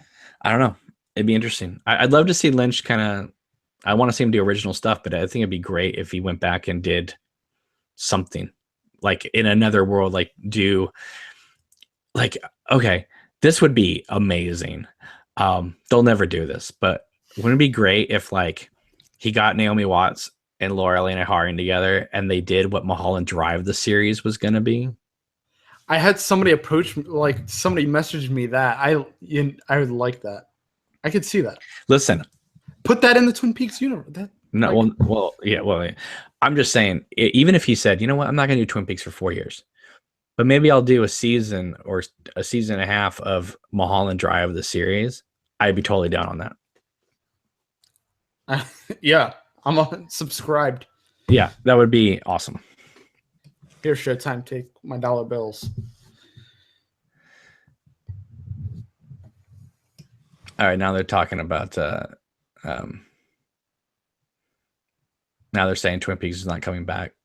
I'm telling you, I listen. I'm maybe wrong, but don't come crawling me mid-November when you go, oh my God, Cameron, you were right. They announced it. Because I'm telling you, the signs are there. I know people don't want to get their hopes up. I get it, but like, have a little faith, people. Come on. No, again, and I will say this again. I won't be surprised if this is the end of this current Twin Peaks. I'm just saying, in all the behind the scenes stuff I'm doing, everything I've heard and seen points to something is in the works. That's it. And like I said, it might not be season 4, but it might be a standalone movie. It might be Mulholland Drive, this series. I don't know. The point is that the actors are they're still under Showtime's control. Yeah, we know how Lynch falls in love. Like, he just falls in love with the actors and what they bring to the table. He could just like use these people in a new thing. It doesn't have to be Twin Peaks, but like, I could totally see him using Amy Shields again. Sure. Like, she's gonna. I feel like we're gonna see a lot of her. Listen, I feel like that. I feel like that old woman in Mulholland Drive. Something is happening. It is. I'm telling you, it is. It is happening again. Just wait for the tweet, people. Wait for the tweet. Yeah, exactly. That gum you like is now in your local super. Like, I don't know. Nothing. No mention of the gum. No, there's no mention of. There's no mention of a lot of things in this new series. What about the gum? Is it about the gum? No. No. I think Lynch really got upset about that one point too. Because like Lynch, one thing Lynch didn't like was that Frost completely dissected that scene from the international pilot that became the dream sequence and turned it all into like practical things. And there's always music in the air with the record player playing the music over again. I thought it was cool, but Lynch didn't like the fact that it kind of deconstructed everything to the point where, Ray Wise talking about his favorite gum, so that was a little stretching. That was a stretcher. Yeah. But it was the final thing. So I feel like Mark Frost himself is a little bit like of a fan, a uber fan of the Twin Peaks universe, and he might get, in his own way with it, some stuff. That's the feeling I get. And then him and Lynch probably butt heads. And I don't know. Yeah. Well, one thing I would love to see on these Blu-rays that are coming out December 5th, hopefully, is something we will never see on this Blu-ray set. And that is, I'd love to see a series of their Skype conversations as they were writing. That would be gold. How long should we take this Dougie thing for, Frosty? 3:15. Exactly. I see it. It's written on the wall. He looks at his clock. 3:15. Probably. Yeah. Well, if you notice through this whole series, everything was either at 4:30 or 2:53, and I mean, 3:15 is both hands. Right? Yeah. Mm-hmm. True. All right. Let's see what everyone's yelling about in the chat. Thank you guys for watching tonight. I know it's Saturday night. You probably have other things better to do, but thanks for hanging out and talking Twin Peaks with us. I mean, what am I talking about? It's Sunday. It's October 1st. Cameron did not just do 2 of these Twin Peaks episodes in one day. And no, he did not just refer to himself as the third person. So The Cameron. Yes. From now on, everyone shall refer to you as the Cameron. No, please don't. I mean, I think us as like Twin Peaks video makers and people that watch have been, missing this a lot. So I'm pretty sure some people are pretty psyched about it. Well, you know what? A lot of people who make Twin Peaks videos have not been making them lately because their videos, a lot of them had to do with a new episode dropping. Mm-hmm. And one thing that I've always liked about my podcast was that, or video podcast, whatever, is I had been doing this 5 years before the show came out.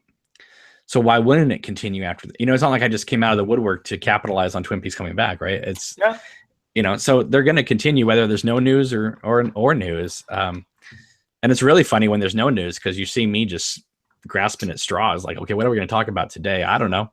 I was unwrapping the vinyl, like that's what I resorted to. I was like, vinyl unwrappings, let's do this. People were all for it. No, I think we were dissecting because we're all going through this mourning together. Yeah.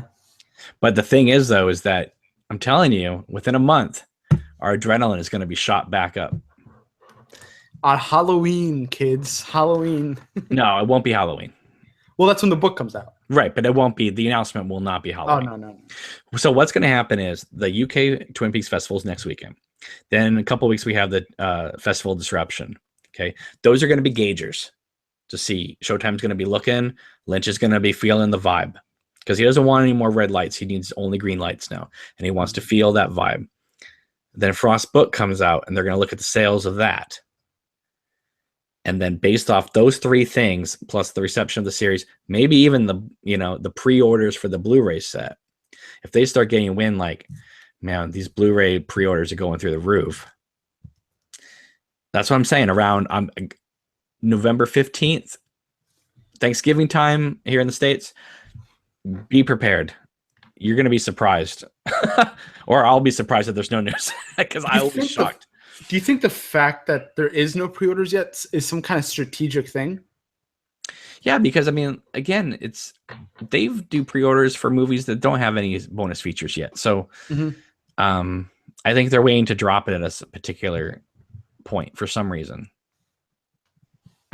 Okay, but again, I'm not trying. Again, I am not trying to get people's hopes up. Yeah, I'm just saying right now, don't believe the no news. Until somebody, Showtime, Lynch, or Frost, come out and say there is no immediate plans for Twin Peaks until perhaps 2021, 2022, or something like that. Okay, I know Lynch says that, but he's talking about a series. Okay, Lynch is very specific.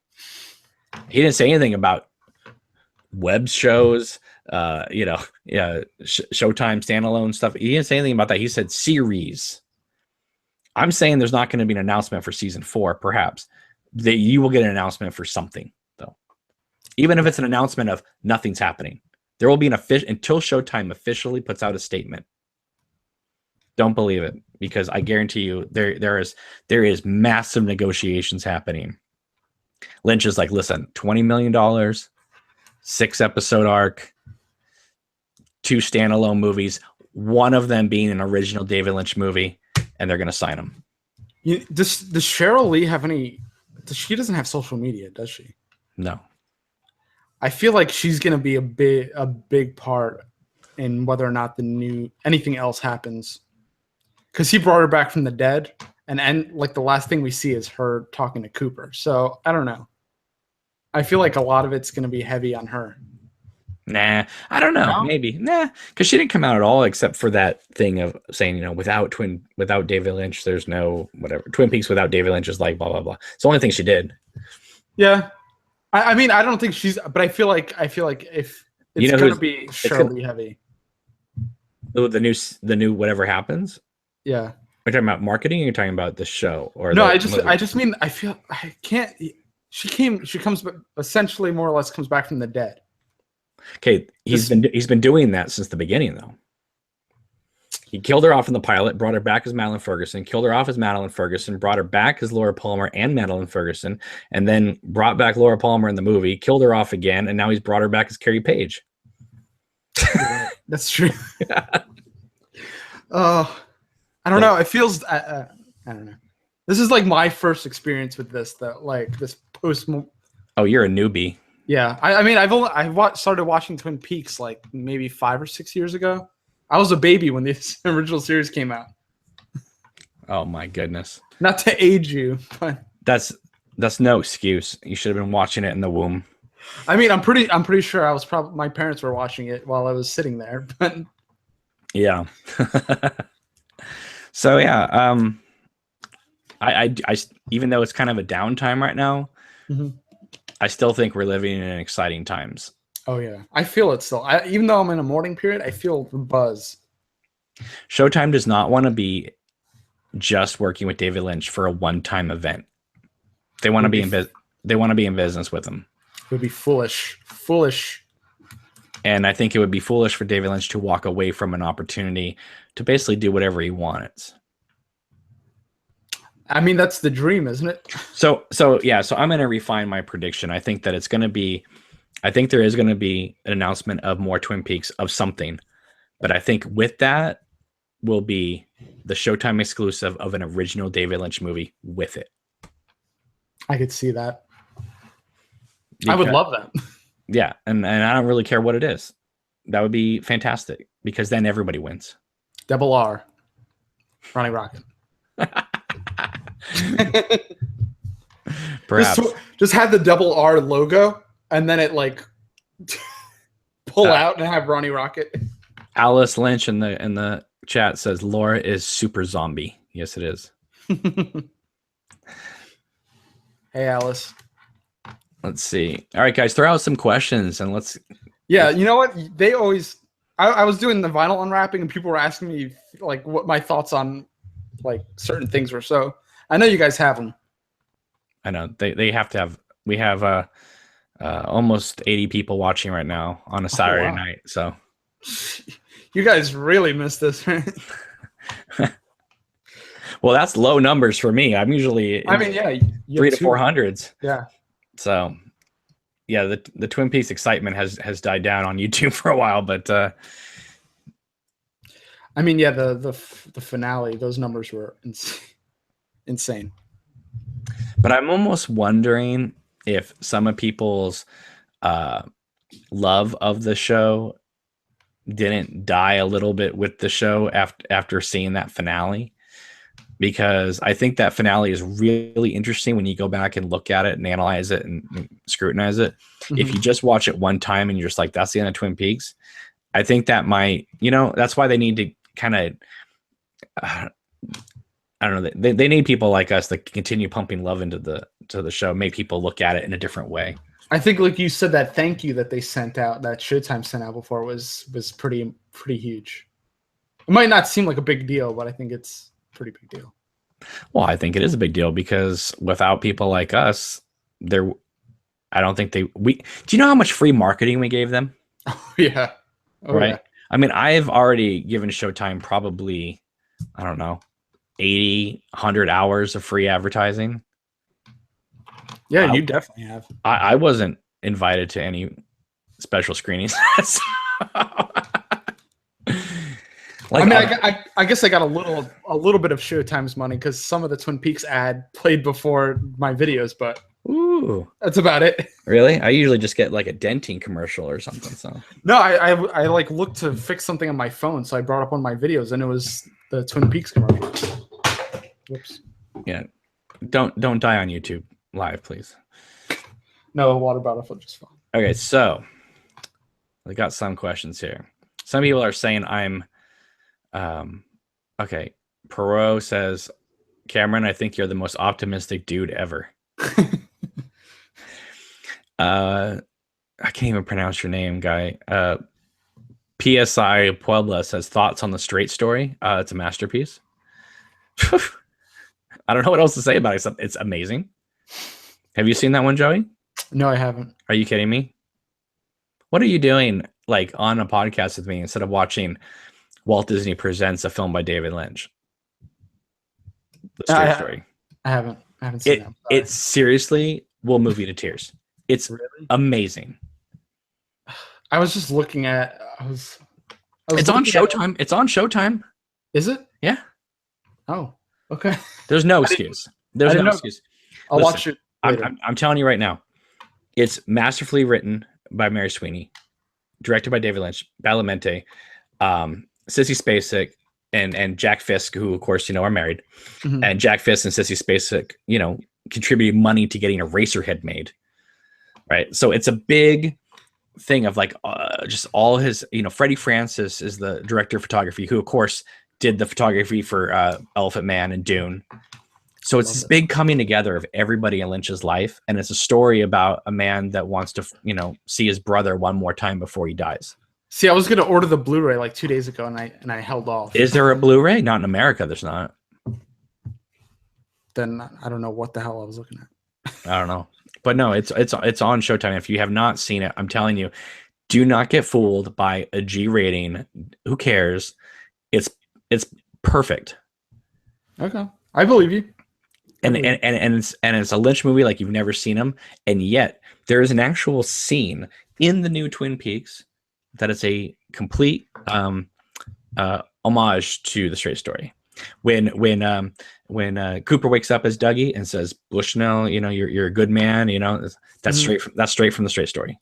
Oh, yeah. So I had no idea. Yeah, beautiful, beautiful movie. Okay, let's see what people are asking. Let's see here. John says, "Am I going to the festival?" No, I'm not. Somebody did contact me the other day and said they had a free ticket to go. And I said, well, I'm interested. And then they never contacted me back. So, but still, it was nice for someone to even ask. I'm trying to go. I'm going to try to go next year to the one in Washington. Matt says 10 years on, Cameron will still be doing these podcasts with a huge beard and a mad look in his eyes, saying, "Guys, season 4 will be announced soon. You guys." What's funny about that is when I started doing these podcasts, there was a guy that was on here named Frank, and he was on another Twin Peaks podcast, but he would come on from time to time at the beginning. And he said, and at that point, when it was called Twin Peaks Thought of the Day, I really did it daily. So it wasn't just like a once in a while thing. It was like it was going to be every day. Trooper, Jesus. Right. And I did that for about, I don't know, 3 weeks or something. And Frank said, "Well, how long are you going to do this?" And I joked around. I said, "Oh, I'm going to do these until the show comes back." And he's like, "Oh, good Lord. Okay, you're going to be waiting forever."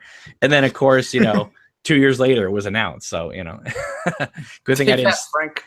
Yeah, no, but I stopped doing them daily. There was, yeah, those are kind of funny.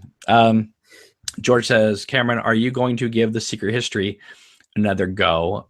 Yes, I am. Now that I know what this series is, I now have more context for it. Now I can go back and look at it. I still think that a lot of my problems will be there, but I think that it will be a much easier pill to swallow than it was before I had any context whatsoever. Mm-hmm. I know you loved it, but yeah. Do you see where I'm coming from though? Where I had no context for this thing, and I was like, "What is this?" I had no idea what it was even talking about half the time, because it just seemed like it was like 100 pages of history, and then we get a Twin Peaks reference. It felt like to me like Mark Frost was writing a history book and then just threw in some Twin Peaks stuff to have it sell or something. See, I felt that way too, but I don't know. I was fine with it. We'll see. Maybe I'll be fine with it now, knowing to expect. I will say this though: I do have it on audio. Okay. But I'd like to get the hardcover books. So, let's see here. Oh, we got a lot of questions. Good. Thank you for making our lives easier. Yes. I love the questions. How's Annie? How's it going, Annie? She says, What do you think happened to Becky? Did Shelley live in that moment in any timeline to learn her kid was murdered? I don't. I want to say if Becky is dead, it's too easy. Schrodinger's cat. What? Schrodinger's cat. She may or may not be dead. We will never know. But you know what though? If she died, I think Lynch would have shown that. Yeah, that's what the physics like idea. Schrodinger's cat. No. Like where there's a box and there's a cat in the box and there's like a vial of poison that's supposed to go off. It may or may not go off, so the cat is both dead and alive. But you don't know for sure unless you open the box. I am dead and yet I live. Mm-hmm. She's both dead and alive. I think I'm gonna go with the theory that if we didn't see her die, then we don't know. Yeah, that old film idea. You don't see a body, they're not dead. Same with Steven. And Steven, he may have thought he killed her, but she's probably still alive. I mean, come on, even Miriam didn't die, and Richard really wailed on her. So we didn't see Steven's body either, right? No. So I don't even know about him. True. Jan says, I hope Cheryl Lee gets more screen time on the next season. I was shocked that she didn't get a lot of screen time in this season, but you know what she did get was good though. Those scenes, those driving scenes, people hated them, but I don't know. I loved seeing her on screen next to Cooper. I wouldn't give those up. Pale Queen says, I love this podcast. Definitely my go-to. Thank you. How's Annie says that Showtime had one of her videos removed. So she wants to thank the marketing for that. Okay. Orc is in here saying that I'm such a poser. Thank you, Orc, for that lovely statement. Alice Lynch says Straight Story is so beautiful. I agree. I will watch it. I promise. Matt Gilbert says, I think Lynch wanted to kill some of our love for the original show with that finale. I still love it. No, I think agree. Let's see. Everyone's throwing out their love for the Straight Story. So I'm sorry, guys. I haven't watched it yet. Yeah, well, join DDR Rez. He says, thanks for telling me about the Straight Story being on Showtime. I'm watching it tomorrow. Yeah. Glad I'm not alone. Let me tell you something. I love David Lynch to pieces. And I love Twin Peaks with all my heart.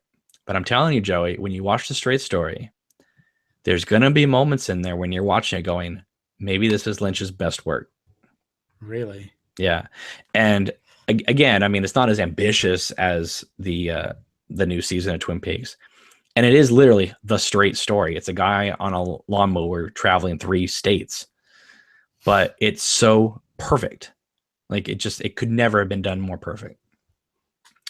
And the Badalamenti score is so moving and so oh my god, like I almost cry just thinking about the music now. It's amazing. I love it. All right, I need to move on here before I start bawling on YouTube talking about the Straight Story. Yes, if I ever do a Straight Story watch along, you're gonna see me crying on camera. Okay. Jan says, good. I almost did the episode where the log lady dies. I was almost. I think I cut it actually. Jan says, I know Becky got killed and was found wrapped in plastic exactly where Laura was found. Okay. Well, I try to be more optimistic. All right. Gloria is leaving, saying, I wish you all a good nap. George says, I think Becky's dead in the trailer. Well, that's what it looks like, but we don't know. I mean, it looked like Miriam was dead in the trailer too, and she managed to crawl across the yard in some plants and weeds and stuff. So, thank God for Miriam. Matt says, I think we need Chronicles of Freddy Glove Love. John wants to know if I'm going to start selling shovels. Wouldn't that be amazing? I should go to the store and buy some shovels and film me spray painting them and then selling them. I was thinking about being Jacoby for Comic-Con next week, but I don't know. No one's going to get that. Yeah, I know. Listen, they showed a Twin Peaks episode 3 days early in Comic-Con in San Diego, and nobody attended. So no one's going to know who you are. I didn't know. Oh, yikes. Can you imagine that? They showed it 3 days early, and only something like 35, 40 people showed up in a 200-seat theater to watch it. That makes me feel a little sick, but yeah, well, that's why I was going, oh my God, this is a disaster for Showtime. But I guess enough people watched it on other platforms for it to be a decent, success. It wasn't an overwhelming success. It was a decent success. Pale Queen says, season 4 better happen. I might lose my mind. Perot says, oh man, I'm losing my track in the Freddy wanders America, righting wrongs and brooding like the Incredible Hulk. It's my destiny. Yeah, exactly. Let's see. Pale Queen says Mulholland Drive needs a series. George says Dune is on Showtime as well. It's going to be the theatrical cut, though, not the what is it, Alan Smithy, Judas Booth version of Dune, which is the David Lynch 3-hour cut that he disowned. Matt says Schrodinger, is that the thing you were saying? Schrodinger? Yeah, Schrodinger. Came up with that to illustrate the absurdity of QED. I don't know what QED is. I don't know either. Quantum. Okay. George wants to know, what other Lynch films haven't you seen, Joey? Come on. I mean, I've seen. I thought I saw them all except that one. You want to? You lie. I'm pretty sure I've seen them all. You've never seen the Industrial Symphony #1. No, I haven't. Told you. Have you seen Hotel Room? No. Have you seen On the Air? Yes, I've seen On the Air. I torrented that like in 2014.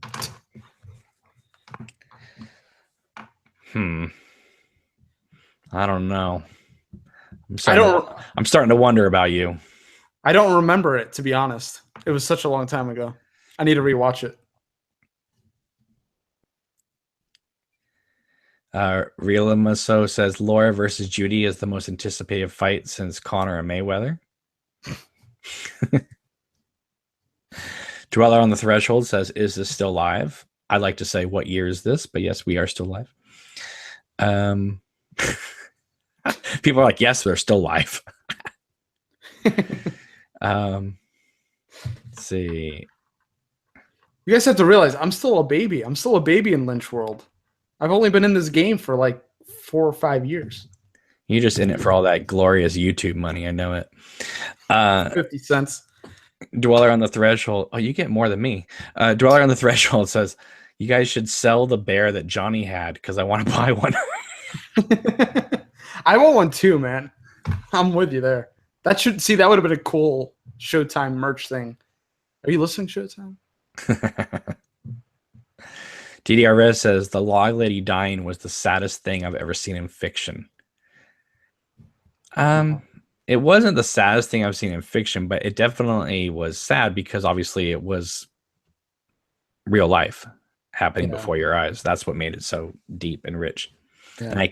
And the fact that Catherine was willing to go there and Lynch was willing to stick a camera in her face and film that. So, but they were close friends. I mean, for 50 years. So, a lot of trust. Totally. Family Guy 10 says Showtime needs better shows. Yes, they do. They completely suck for the most part. HBO is where I go and see all my shows. Showtime has I don't know. They're kind of like the trashier version of HBO. And I think that's why they wanted to do Twin Peaks. I think they wanted people that normally would go to HBO first to come to them. Maybe they could get a big love or something like that, Yeah, I could see that. Random person says Big Ed meditating at the counter was the saddest I got this season. Yeah, I wish they'd found more for him to do. Oh yeah, I was waiting the whole season to see Big Ed. Yeah, I mean he was wonderful. Although I did get scared that Nadine was going to just walk down the road and just beat him over the head with that shovel. I love the story of how they tried to come in contact with him. I love that story. Yeah. Dweller on the Threshold says, yeah, Ed eating yellow soup alone was a bummer. Eating yellow soup at all is a bummer. Random person says, I tapped out 15 minutes into Eraserhead. The sound creeped me out. That's kind of the point. Let's see here.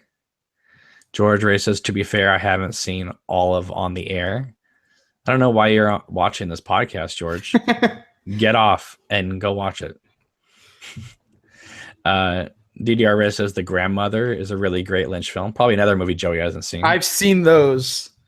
I've seen those. I've seen the shorts. You've never seen The Cowboy and the Frenchman? Yes, I have. Really? Yep. There may be hope for you yet, Joey. Gotcha. I love that one. Jan says the straight story is so weird because it is so normal for a Lynch movie. It really is a straight story without any weirdness. That's not true.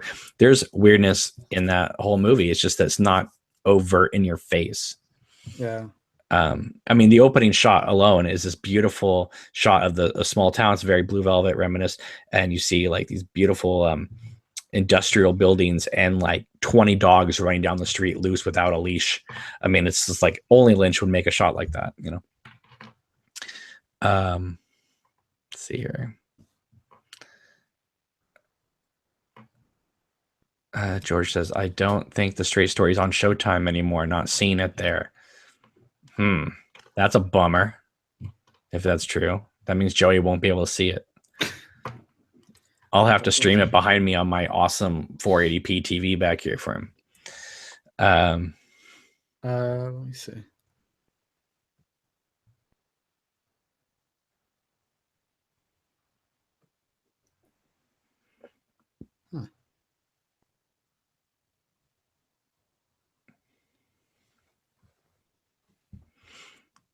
Wilton says Joey wasn't dreaming. The scene he refers to is in the missing pieces. So maybe there is that thing about the apartment.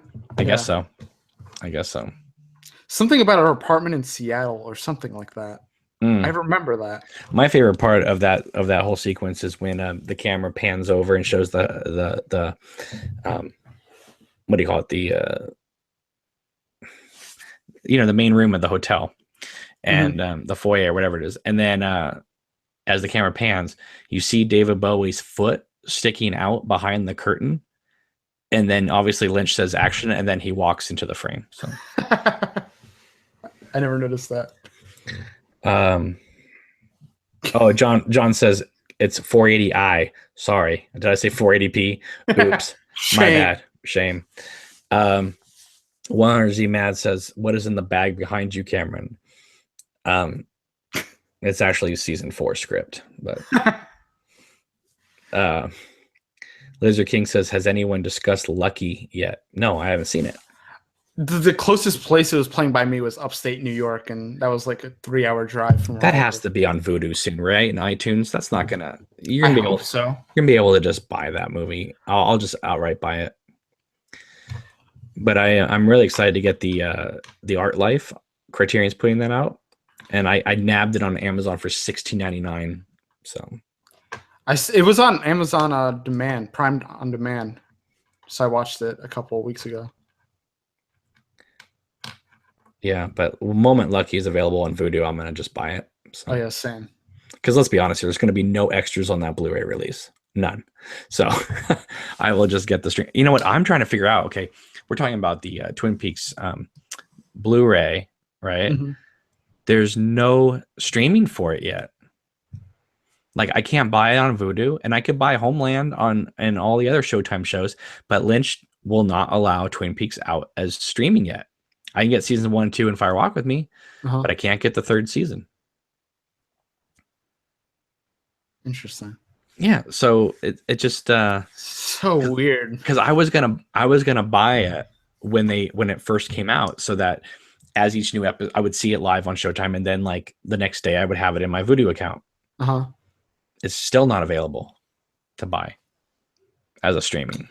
It's so, oh man, I don't know. It's so strange. Yeah. Anyway,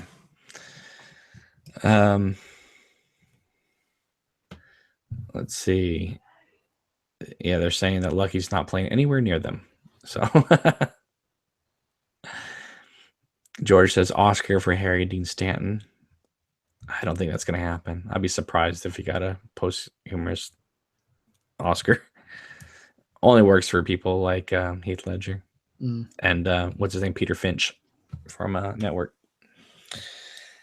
But come on, guys, throw out some questions so we can keep going, or else I'm going to have to break out my Pop Funko collection. How many do I have back here now? Let's see. I have 7, and I still have 2 more coming. Oh, I can't get my Black Lodge Laura to stand up straight. You took it out of the box? Yeah, because I'm a little kid. All I like playing with them. Meanwhile, I have all mine in the box. I have my action figures in the box, though. The Bob Log Lady Cooper. DDR Res says, talk about anything but the Funko. You want to see me show off the vinyl again? No, it's No. quite all right. I didn't even want to do that, to be honest. I was fishing. Let's see though. I got this awesome book that I've had since 1990. Oh, This is quite cool stuff. And let's see. I'm trying to see if there's anything interesting in here.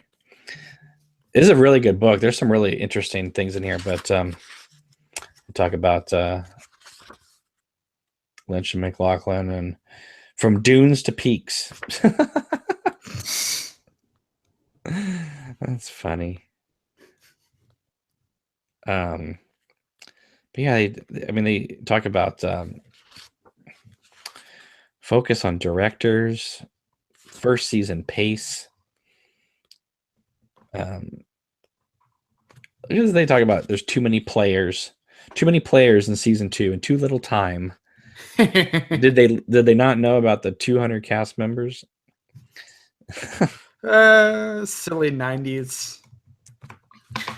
Lynch in front of the cameras, and Leslie Lee Glatter was the one that directed the episode that introduced Gordon Cole in person. Oh, so that's another reason why I think that she's a contender for doing a Twin Peaks standalone. I'd like to see her do something, especially since she's a Showtime darling with Homeland. Oh yeah, here it goes. Holdover scenes. Here's something interesting. One of the advantages of the show's serialized format is that scenes trimmed from one episode due to time limitations can often find their way into another and still have great relevance to the story. Let's see if there's anything interesting here. Sometimes scenes never make it in. Machen Amick has found many of her scenes with Norma left on the cutting room floor that we still haven't seen. oh Jesus! She says, I had lots of scenes with Norma about how I'm living the life that she lived and how we were both in the same situation. We had both married bad guys and were in love with this other guy. She was a best friend in sort of a motherly way. There's a scene where I came in and brought the gun, which I was going to shoot Leo with, and she saw it in my purse and warned me to watch it. A scene that did make it back into the episode was when Shelley is forced to quit her job at the diner in order to take care of Leo. Interesting. Let's see. New shoes. Yeah, many scenes were dropped even before they were shot because of expense. Harley Payton says, I did a whole scene in episode 3 where Cooper goes to the graveyard where Laura is buried. I had written it with an old caretaker who gives a very long and rambling speech that if you put your ear to the ground, you can hear them singing beneath the sod because the wood in the casket expands. At the time, it was my favorite thing that I had written, but as often is the case, you're talking about a day player, and it's hard to get people to do that stuff. When the person came in and didn't work out, the scene was cut. Interesting. I like that. That is really interesting. One of my favorite things was that Kyle MacLachlan, when they did ABC, he was signed for 5 seasons. Twin Peaks. I remember you told me that. I can't even imagine what season 5 of Twin Peaks would look like, but we're heading towards season 4. I'm telling you. Start tweeting Lynch and Showtime. Just, I guess. Yeah, don't just tweet one of them. Let's see here.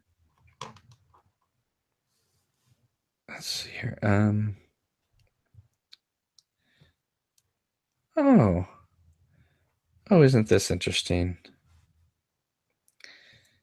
Yeah. So this once again confirms that David Lynch made Wild at Heart in between the pilot and episode 1 of the first series. Everyone seems to think that Wild at Heart was made post or during season 2, which it wasn't. You know that, right? No, yeah, I knew that. Okay, good. Just want to make sure. Did you know that Mark Frost wrote the screenplay to Good Morning Chicago, a sequel to Good Morning Vietnam. I did not know that. I didn't know that either. But he also penned the screenplay for the voodoo cult thriller The Believers, starring Martin Sheen, which makes sense with a lot of the voodoo incantations that we get in Twin Peaks. See, I want everything like when Mark Frost plays with the occult stuff. Did you know that Angelo Badalamenti did the film score for National Lampoon's Christmas Vacation? I did not know that. Well, That's now great, though. And now you do, and knowing is half the battle. It's a favorite. Let's see what else we got here. Chevy Chase sitting in the chair next to Angelo Badalamenti. Yeah, this is interesting here. Okay, yeah, this is interesting.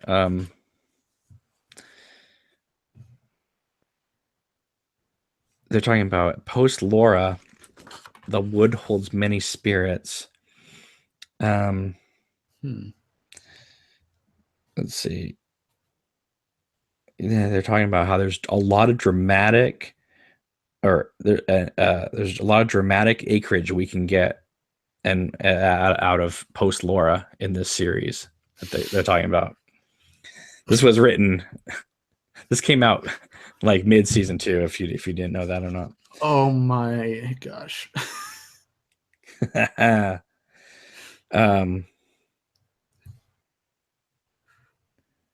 In some timeline, they got all 5 seasons. Yeah, totally. It's okay. Mark Frost says the stories after Laura's murder being solved will be in slightly shorter cycles. It's not unlike what happened in Hill Street Blues. On the second season, the story arcs tightened and scaled down a little bit so that people could come in and out and not feel quite so lost. Now, this is before DVR and all that, but you know, audience.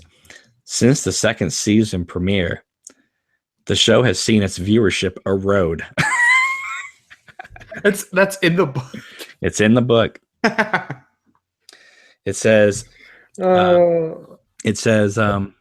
Christ. It says the cult following this show has dwindled in the ratings, now averaging 14% of the audience it originally had.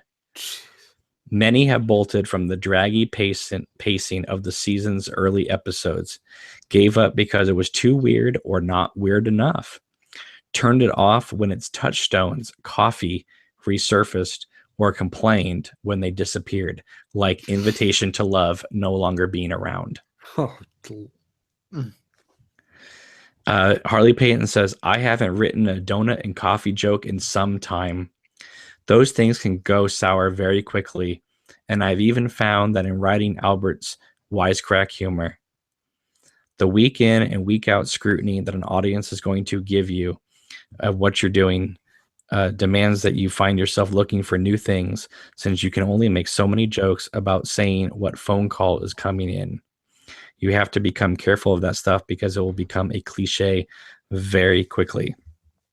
There are certain members of the cult, though, who are happy with donut jokes forever.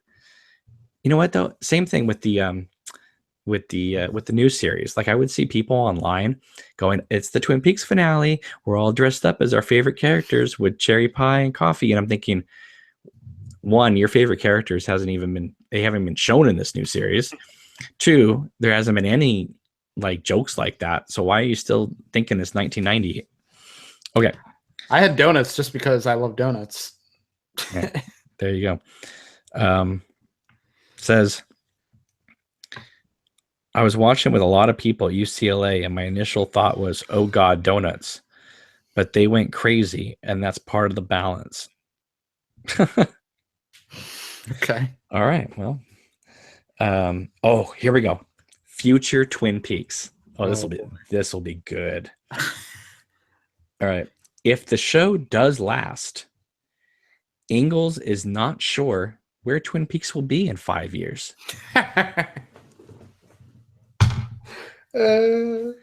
He says by the 5th season, we'll probably be only 3 weeks away from Laura's death. The cast will be the kids will be graduating if we continue at this pace. Even as Twin Peaks phenomena has waned in America, leaving a core audience of only several million diehards, a whole new audience are getting acquainted with Laura Palmer and the residents of Twin Peaks abroad. Just as the Laura Palmer mystery was being resolved in the U.S. on resolved in the U.S. on ABC, the series began its run in England, where it was greeted by bigger ratings yet mixed reviews. Sounds right. Yeah. Let's see. European viewers were not totally unfamiliar with the world of Twin Peaks, since Warner Brothers Home Video had released a videotape of the ABC pilot a year earlier. Due to contractual obligations, it included an ending in which the killer is revealed to be none other than Killer Bob in the wildly surrealistic dream episode that appeared in the series' second episode.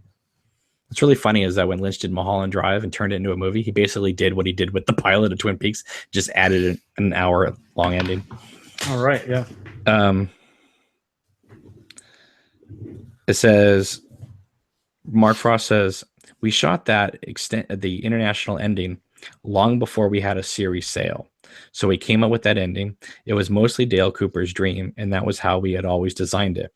It has important things in it to the plot of the show, and Cooper's dream is very important to the eventual resolution. It ends in Europe 25 years into the future with the little man dancing. As for whether the European audience was satisfied with the ending, in which Bob is revealed to be the killer, Frost replies, I don't think the Europeans care.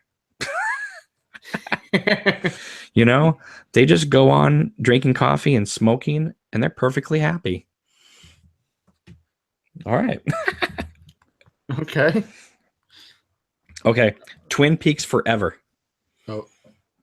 I'm sure I have no idea if the audience is enjoying listening to this, but I'm having a hoot. Yeah, this is cool. We've lost 15 people already, but that's fine. Twin Peaks Forever says, jokes have been made about Twin Peaks conventions. Harley Payton says, based on the effect the show has had already, I would guess there will be. After each episode, you hear about people talking about and having parties, but I don't know if these are the kind of people who would want to go to conventions. Then you have Lynch saying Twin Peaks people are party people. The idea that Twin Peaks will be with us for a long time to come is one that Miguel Ferrer firmly believes in. Thank God for this show, he says, because, no matter what happens with my acting career, 20 years from now, I'll be picking up a couple grand in Atlanta at a Twin Peaks convention, and I will never starve. Oh, that's great. Oh, Miguel. You're going to be in it, man. You're going to be in it 20 years later. Oh, yeah, totally. All right. That's good to hear. That's nice. All right. Let me see if people are enjoying this, because there's some other funny stuff here. Okay, let's see. See if people are digging this. If people are going crazy. John says Grace Zabriskie gave one of my favorite performances in this season. Agreed. Mr. Petrofi says Cameron is Wild at Heart your favorite Lynch movie? No, but I love it. It came out right at the right time in my life. Let's see here. Perot says, wow, that caretaker scene sounds awesome. Yeah, it actually does, doesn't it? I totally forgotten about it too until I read it. Dweller on the Threshold says, what's this book called? It's called Twin Peaks Behind the Scenes, an unofficial visitor's guide to Twin Peaks. Let's see. Yeah, people are saying that Miguel Ferrer quote is very poignant now. Totally. I love it. Okay. I'm going to keep going a little bit. I don't mind. Joey's probably like, just end this thing now. It's 12:30 where I am, but I'm into it. Come on. This is what I'm about to present to you. This is at the time, 1990. The 10 best theories of who killed Laura Palmer. This is where it gets juicy. Yeah, exactly. Okay. Number one, let me just focus this. The number one theory is one that I had heard at the time. I remember this one. And that is, and actually it made a lot of sense at the time. The number one theory of who killed Laura Palmer is Laura Palmer had killed Madeline Ferguson and come back to town pretending to be her cousin. Huh. Yeah. I could have seen that. Yeah. I really could have. Number 2, the Bela Lugosi theory. Vampires. Says, to some, the darkness in the woods was because these bloodsuckers couldn't visit Twin Peaks during the day, and perhaps explain Bob's easy access into her room at night. Just a battering at Laura's window. Right. Okay. Graham Clifford says, in my episode, when Jean Renault kills Blackie, he kisses her as she's dying and licks the blood off his mouth. And so that's where this vampire theory is coming from. Number 3, Audrey Horne. She wanted an excuse to get the hell out of Twin Peaks. That's as good as an idea as any, I guess. Sure. A lot of thought into that one. Other reasons included that Audrey was jealous of Laura because her father loved Laura. That does make sense. But Number 4, Ben Horne. It's a possibility, but now that you know the whole series, Ben Horne couldn't have done it. Yeah, no. Number 5, Agent Cooper. Are these people on crack? All right. No, there's not even an answer to that. Just as the 90s. It just says Agent Cooper. If only you knew. Number 6, Laura Palmer suicide theory. Cheryl Lee, in an eloquently interview once, she killed herself, wrapped herself in plastic, and jumped in the water. Number 7, Leo Johnson. Okay. That's obvious. Yeah. Number 8, James Hurley. No. See, you know what? These are idiots, because anybody who knows David Lynch knows the innocent are innocent and the guilty are guilty. That's why Lucy and Andy were never going to be contenders in the murder mystery. You know? Because good is good, bad is bad. Look at Blue Velvet. Yeah. Ooh, number 9. This is a good one. Diane.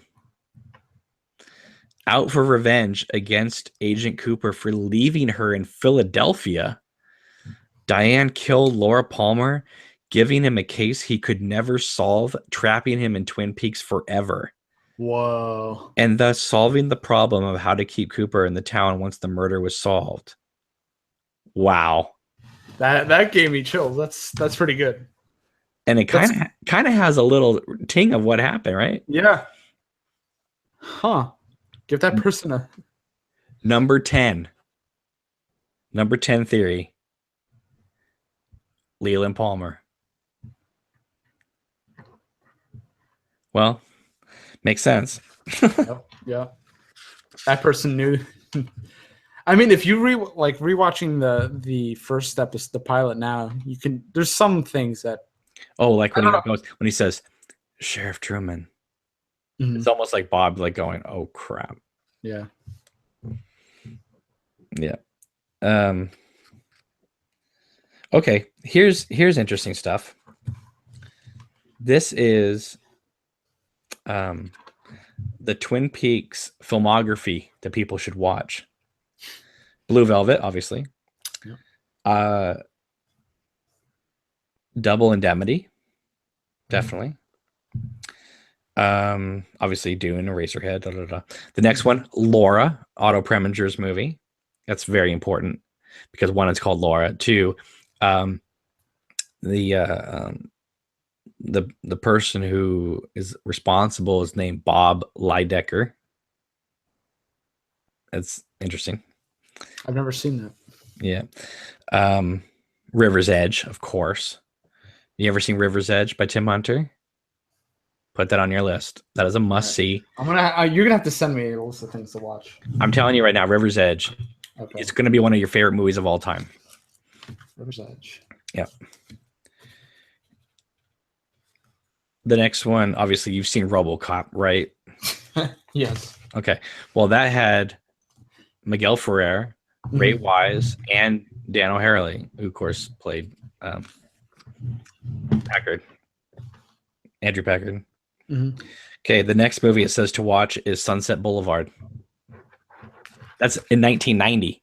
I love that one. Yeah, but they quote it in the new series. Yeah. Gordon Cole. I actually just watched it the other day. The one you should definitely see is The Hidden with Kyle MacLachlan. The Hidden. 1987 movie in which he plays a extraterrestrial FBI agent. Totally. Okay. It's awesome. I haven't gone through his entire filmography. Obviously Vertigo, because her name's Madeline and James Stewart's character's name was Ferguson. So I've seen Vertigo. Let's see. And Zelly and Me, if you haven't seen Zelly and Me, it's the movie where David Lynch plays the romantic lead to Isabella Rossellini.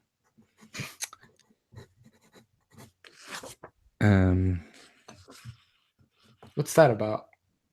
It's about a young girl who's being like abused at home, and David Lynch like plays the butler of the house, and Isabella Rossellini is like her nanny. Okay. It's very hard to find, and it's directed by Tina Rathborn, who went on to do the funeral episode in Twin Peaks. The episode is a great episode. Yeah.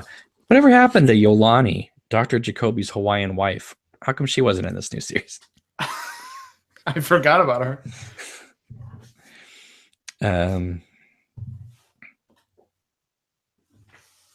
And was Deputy Hawk still going out with, Shapiro? Oh yeah.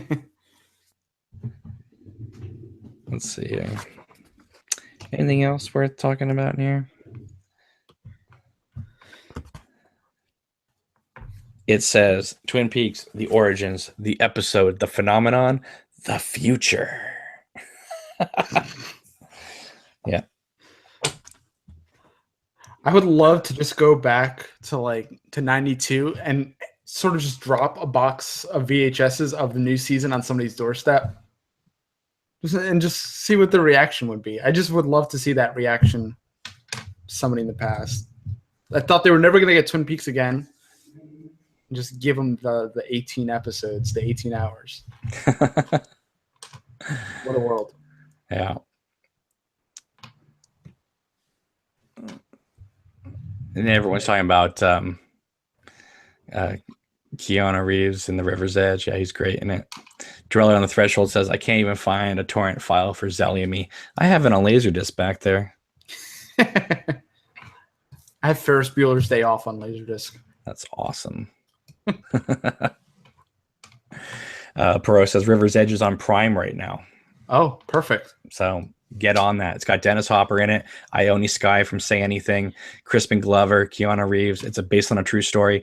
Tim Hunter directed it, and based off his directing in that movie, got him the episode 16 gig on Twin Peaks, the one where Leland dies in the jail. Oh, shoot.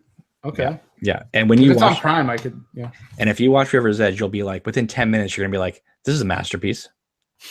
Like, it's just great. It's just great. It's just great. If you watch the River's Edge and Straight Story double feature, it'd be amazing. Seriously. Emotional wise, where would that leave me? No, they're both true stories masterfully told. Okay. Yeah. I trust your judgment. No, I'm serious. I would not make you watch something stupid. Okay. No, and where the River's Edge happened, it happened about 90 minutes north of me in real life. Okay. Yeah. The story is about a young teenager who kills his girlfriend. I have my list. He kills his girlfriend, and then he, over the next few days, takes his friends to come see the dead body and show them. And then they all make basically a pact to just kind of keep it a secret, and they just keep on coming back to visit the body. And then it's fascinating. I might have seen this, but I might have been really young. Yeah, you probably have. It came out in 87. Yeah, I feel this sounds super. I might have seen it a long time ago, though. Yeah. Yeah. Let's see if there's any last things before we go. Yeah, they're saying you're gonna love it. You guys have been dying for these videos. Come on. Totally. Is there anything else I can show off? Let's see here. I have to go real fast through these things so I don't bore everybody. Oh yeah, there's also that Lynch autobiography or biography supposed to come out in January, February. And that's different from the Lynch on Lynch, correct? Yes. Let me look. Okay. I think there is a pre-order for that. I'm double checking. What the hell is it?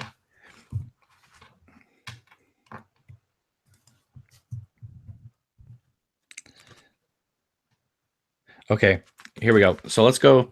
Let's look at this book, TV's hottest show, Twin Peaks. And they talk about unanswered questions after the season 1 finale. Right. So let's see if they answered them, and see if you can come up with the answers. Okay. Unanswered questions after season 1 finale. Are you confused? You're not alone.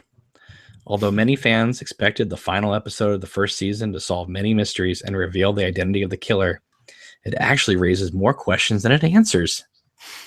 Would you believe that, Joey? Who knew? For instance, at the end of the season, Leo Johnson seems strongly implicated in the murder of Laura Palmer. But what's all this about mysterious letters under a fingernail?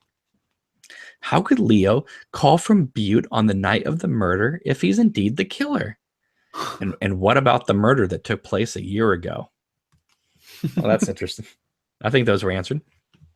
Oh, yeah. What happened 2 days before the murder that frightened Laura Palmer? Could it be that, what? Bobby shot somebody. Something. The autopsy showed that Laura Palmer had sex with 3 men in the 12 hours before her death. Who were they? Even assuming that 2 of them were Leo and Jacques, who was the third, while the Fire Walk With Me script shows it was Leland. But they cut that part out. Is Bobby right when at the funeral he says, "We all killed her"?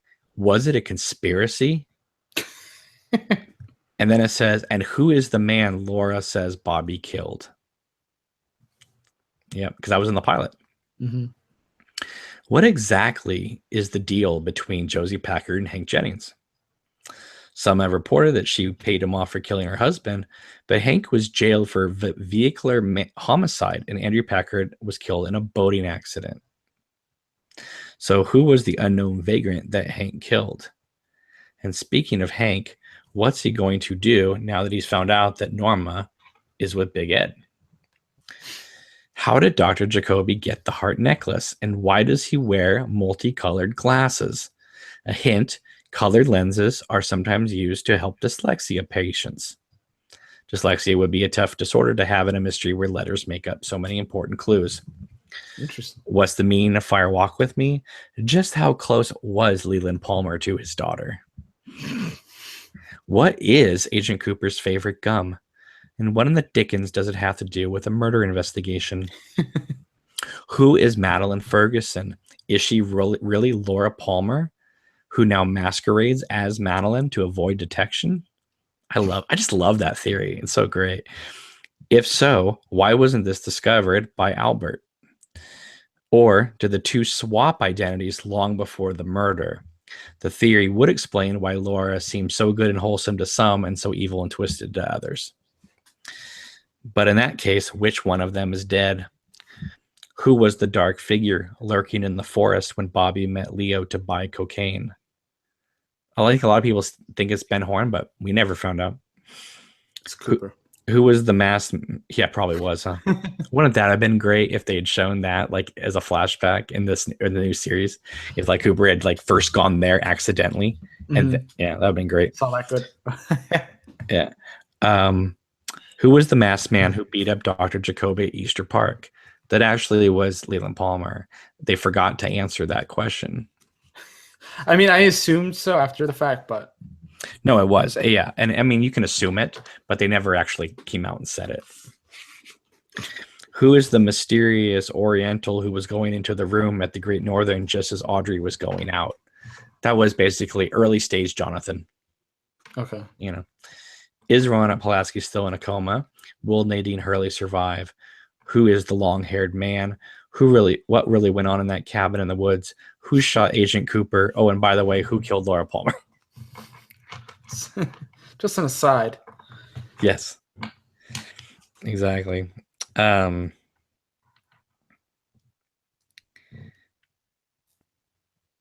we've seen the the international pilot, and it has like the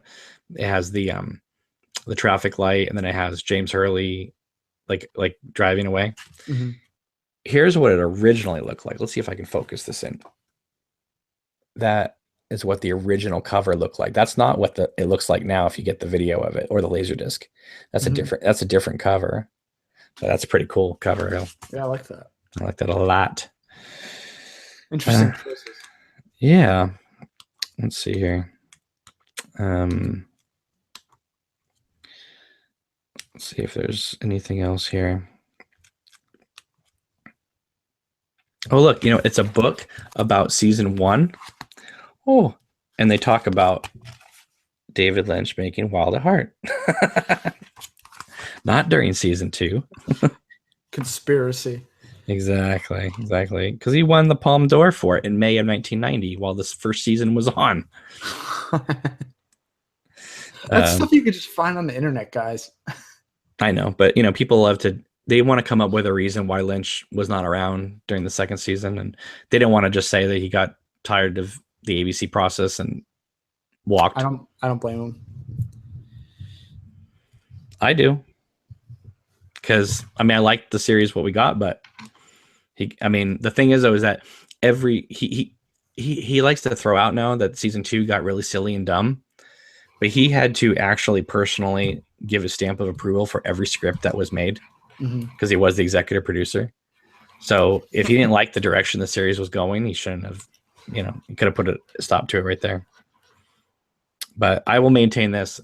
The back half of season 2 is not as strong as obviously the first half, but you can't tell me they're bad episodes. There's not one unwatchable episode of Twin Peaks. I mean, I didn't when I first watched it, I didn't know any of this. I just watched it with no information, no background information. I loved it. So. Listen to this. This is what Jack Nance said about Lynch. And for some reason, there's sprinkles in this book. I don't know why. Says, you have a scene, and there's a moment where the cameras are rolling, but David Lynch has not called action. You are still yourself. You are the actor. You have not committed to the scene yet. That's the moment David Lynch will use in the scene. He will talk to you and give you little things to say. I don't think anything in the pilot was written. We would just be waiting to go, and he would come up to me and say wrapped in plastic, and the cameras would be rolling. Oh, man. I love that. Especially because I mimic that line all the time. I try to do the Jack Nance voice. Yeah, it's fantastic. Wrapped in plastic. Okay. That's funny. I like that. All right. Here's the last thing we'll do before we go. Because the last thing I need is a 3-hour video podcast about Twin Peaks where there's no news. But, all right, here we go. We're going to do a quiz. All right. I'm going to ask you, Joey. I'm going to ask the chat. Oh, jeez. And I'm going to see if we know these answers.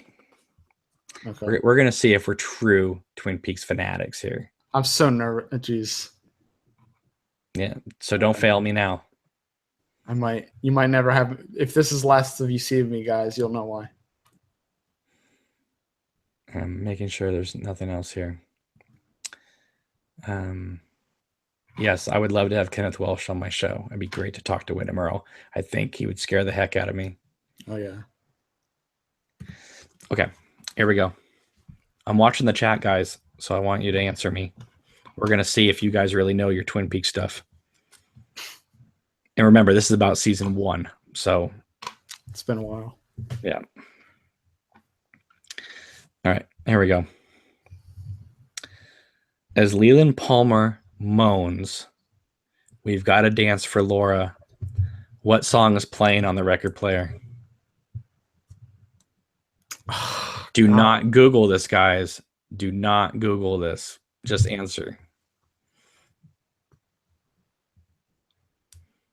I don't even have the answer in front of me, but I'm going to say Pennsylvania 6500. I don't know.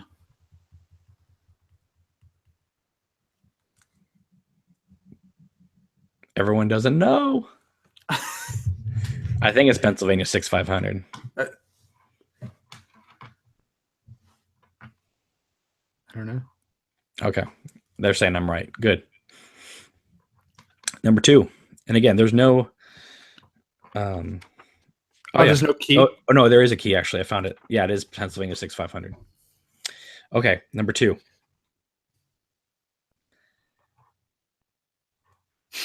Wait a minute. George says they never referenced the title song on the episode No Fair. You're supposed to know your classic music.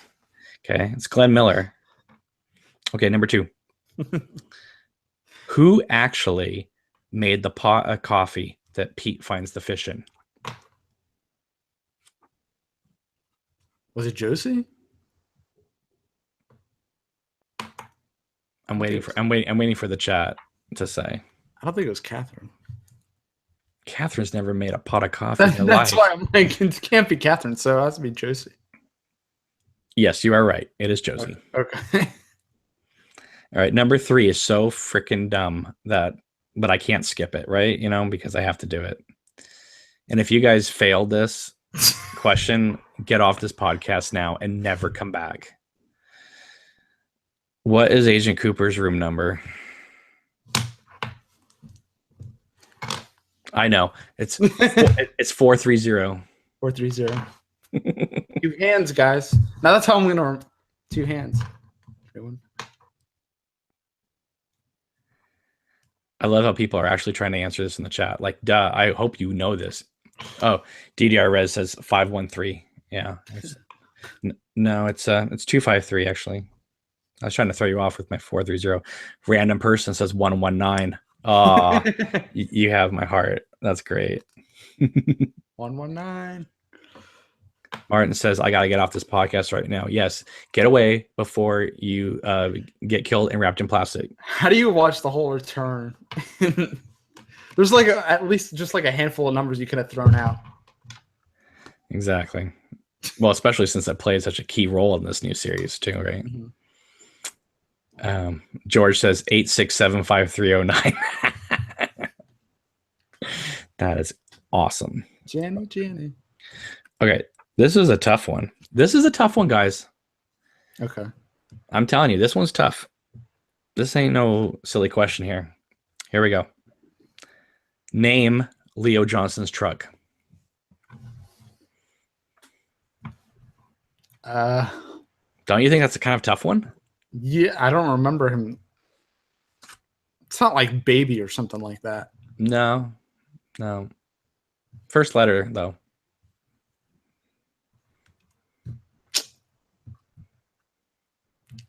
I can't even. Bandit? I don't know. Yeah, no one in the chat knows either. I don't blame you for not knowing this, guys, because it was Big Pussycat. The name of the truck is shown in episode 2 or episode 1. I don't know, maybe probably episode 1. Okay. That's a tough one. Yeah.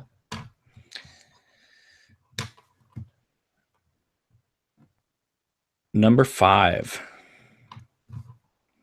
Are you having fun, Joey? Yeah. All right. I'm nervous. Number 5. See, this is the kind of stuff that I love about these Twin Peaks podcasts. You never know what we're going to do next. Number 5. This would have been a great episode for Amy Shields to be on, though, wouldn't it? Oh, yeah. Amy, you better know these questions or you can't come back for season 4. All right, number 5. What, according to Agent Cooper, is the true test of any hotel? Breakfast.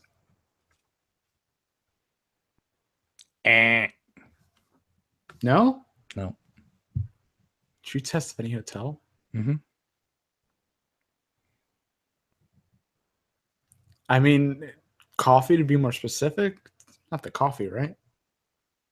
Is that your answer? Final answer? Sure. Dwelling on the threshold says water pressure for the shower. Yes, I'm on. That would be mine for sure. The answer is, quote, A random person says clean place, reasonably priced. No, that's not it either. That's what he was looking for. Number 5 is, quote, that morning cup of coffee. Okay. I was like, it's either the food or just straight up coffee. Right. All right. Number 6.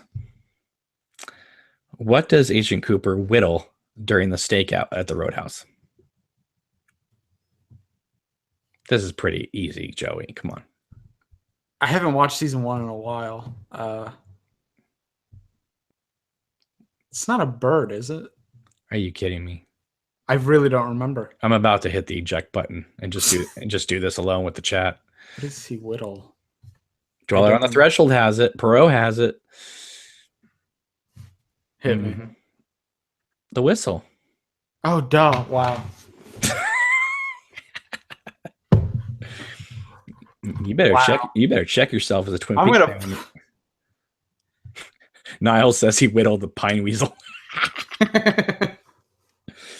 The whistle. Stupid. Okay, this next one is easy for me because this restaurant is actually near my house. What restaurant does Cooper recommend that you go to when driving to Twin Peaks? Damn it. That one I don't know. I know where he says it, but I don't remember the actual name of it. Damn good food. Yeah. See if you guys get this.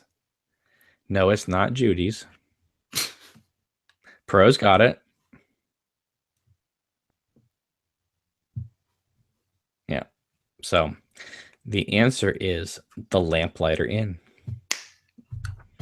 That restaurant is actually near me, and it's hilarious because I took Dirk came here to visit once, and I go, guess where we're going? He goes, where? And I showed him the sign. He goes, oh my God, it exists.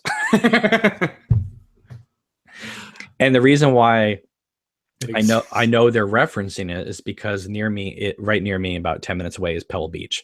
And Pebble Beach is where Dr. Jacoby went to vacation in season 1. So I know that the writers were aware of this area.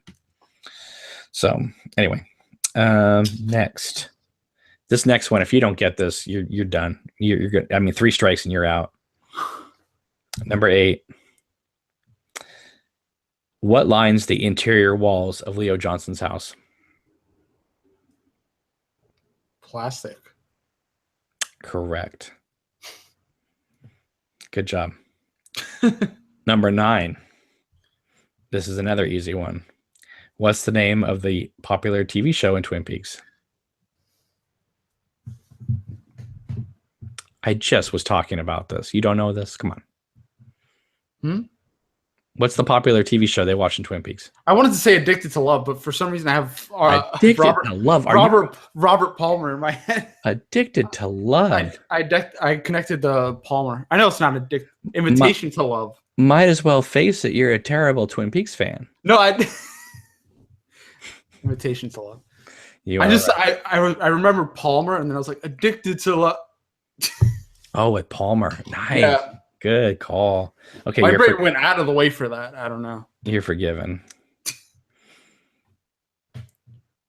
Okay, number 10. Okay.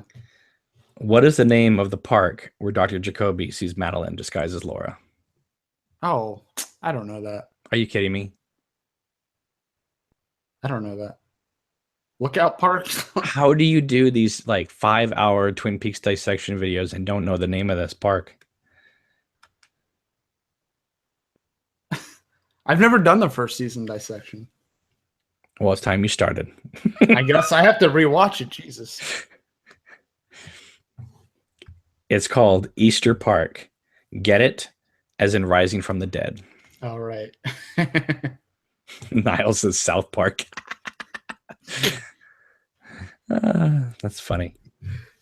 Okay, next. Number 11. In addition to her diary, what piece of evidence found in Laura Palmer's bedroom does Cooper inspect in the first episode? There is a callback to this in the new series. You better get this, Joey. What does he inspect in Laura Palmer's bedroom? Yes. Besides the diary.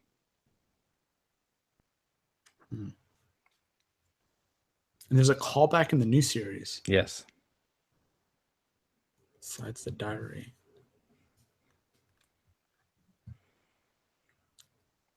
Diane, I'm holding in my hand. Oh, the rabbits. A small box of chocolate bunnies. Yeah. All right. Number 12. What are Cooper and Ed's code names at One-Eyed Jacks?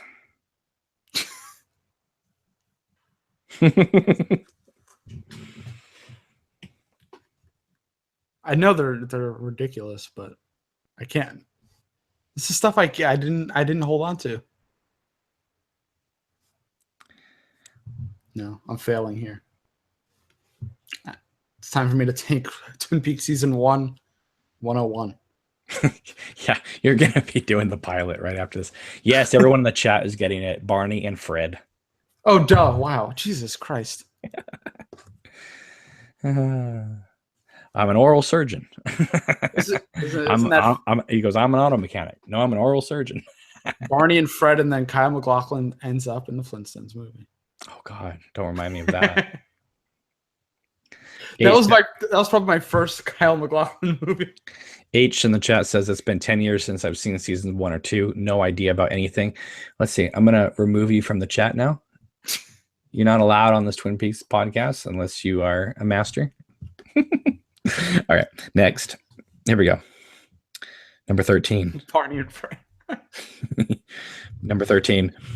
I hope you guys are having fun because this is silly. This is great Saturday night fun, don't you think? I mean, back when I was a kid, Twin Peaks was on at 10 o'clock at night on Saturdays. So this is so much fun for me. See, I might not know the answers to these questions, but I wouldn't stay up till 1 a.m. to talk about any other show. That's not true. You're going to be doing a Stranger Things show on your channel, aren't you? Probably, but I don't think it's going to be the same. No, it won't be the same, but because you know why? Because it all drops in one day. Yeah, that's the issue. I'm like trying to figure out how to cover it because of that. Right. Okay, number 13. What does Jerry say when Ben tells him the Norwegians have left? What does Jerry say? Yeah. See, and I'm usually pretty good with Jerry because I love everything. This is just a throwaway quote, but it was so like quotable back then. So. Oh, okay. I'm a big Jerry fan, but I can't remember. All right. No, he does not say, I think I'm high. He says, we had those Vikings by the horns. Oh, yeah. I knew it was. Everything he says is golden.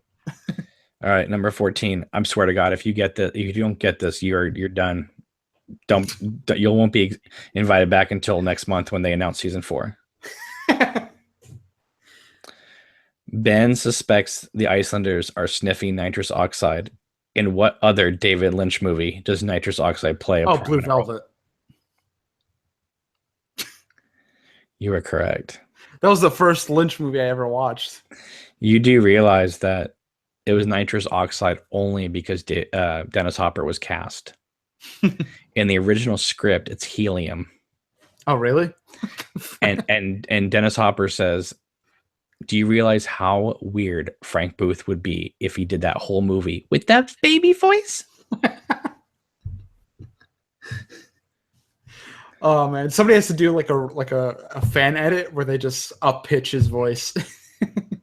Oh my God, get on that, somebody. Blue Velvet, the helium version. The helium edition. Oh my God. Oh my God. You're making me so happy right now. All right, last question. Oh, I'm so sad. This is the end.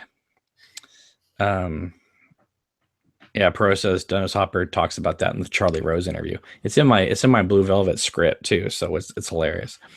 All right, 15 says, what does the one-armed man sell before he sold shoes?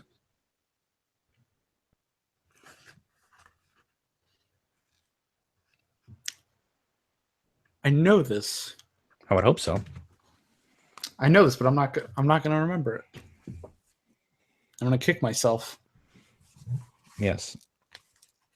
John says yes. Blue Velvet, the helium cut must happen. I agree. It's not insurance. No, Perot got it right.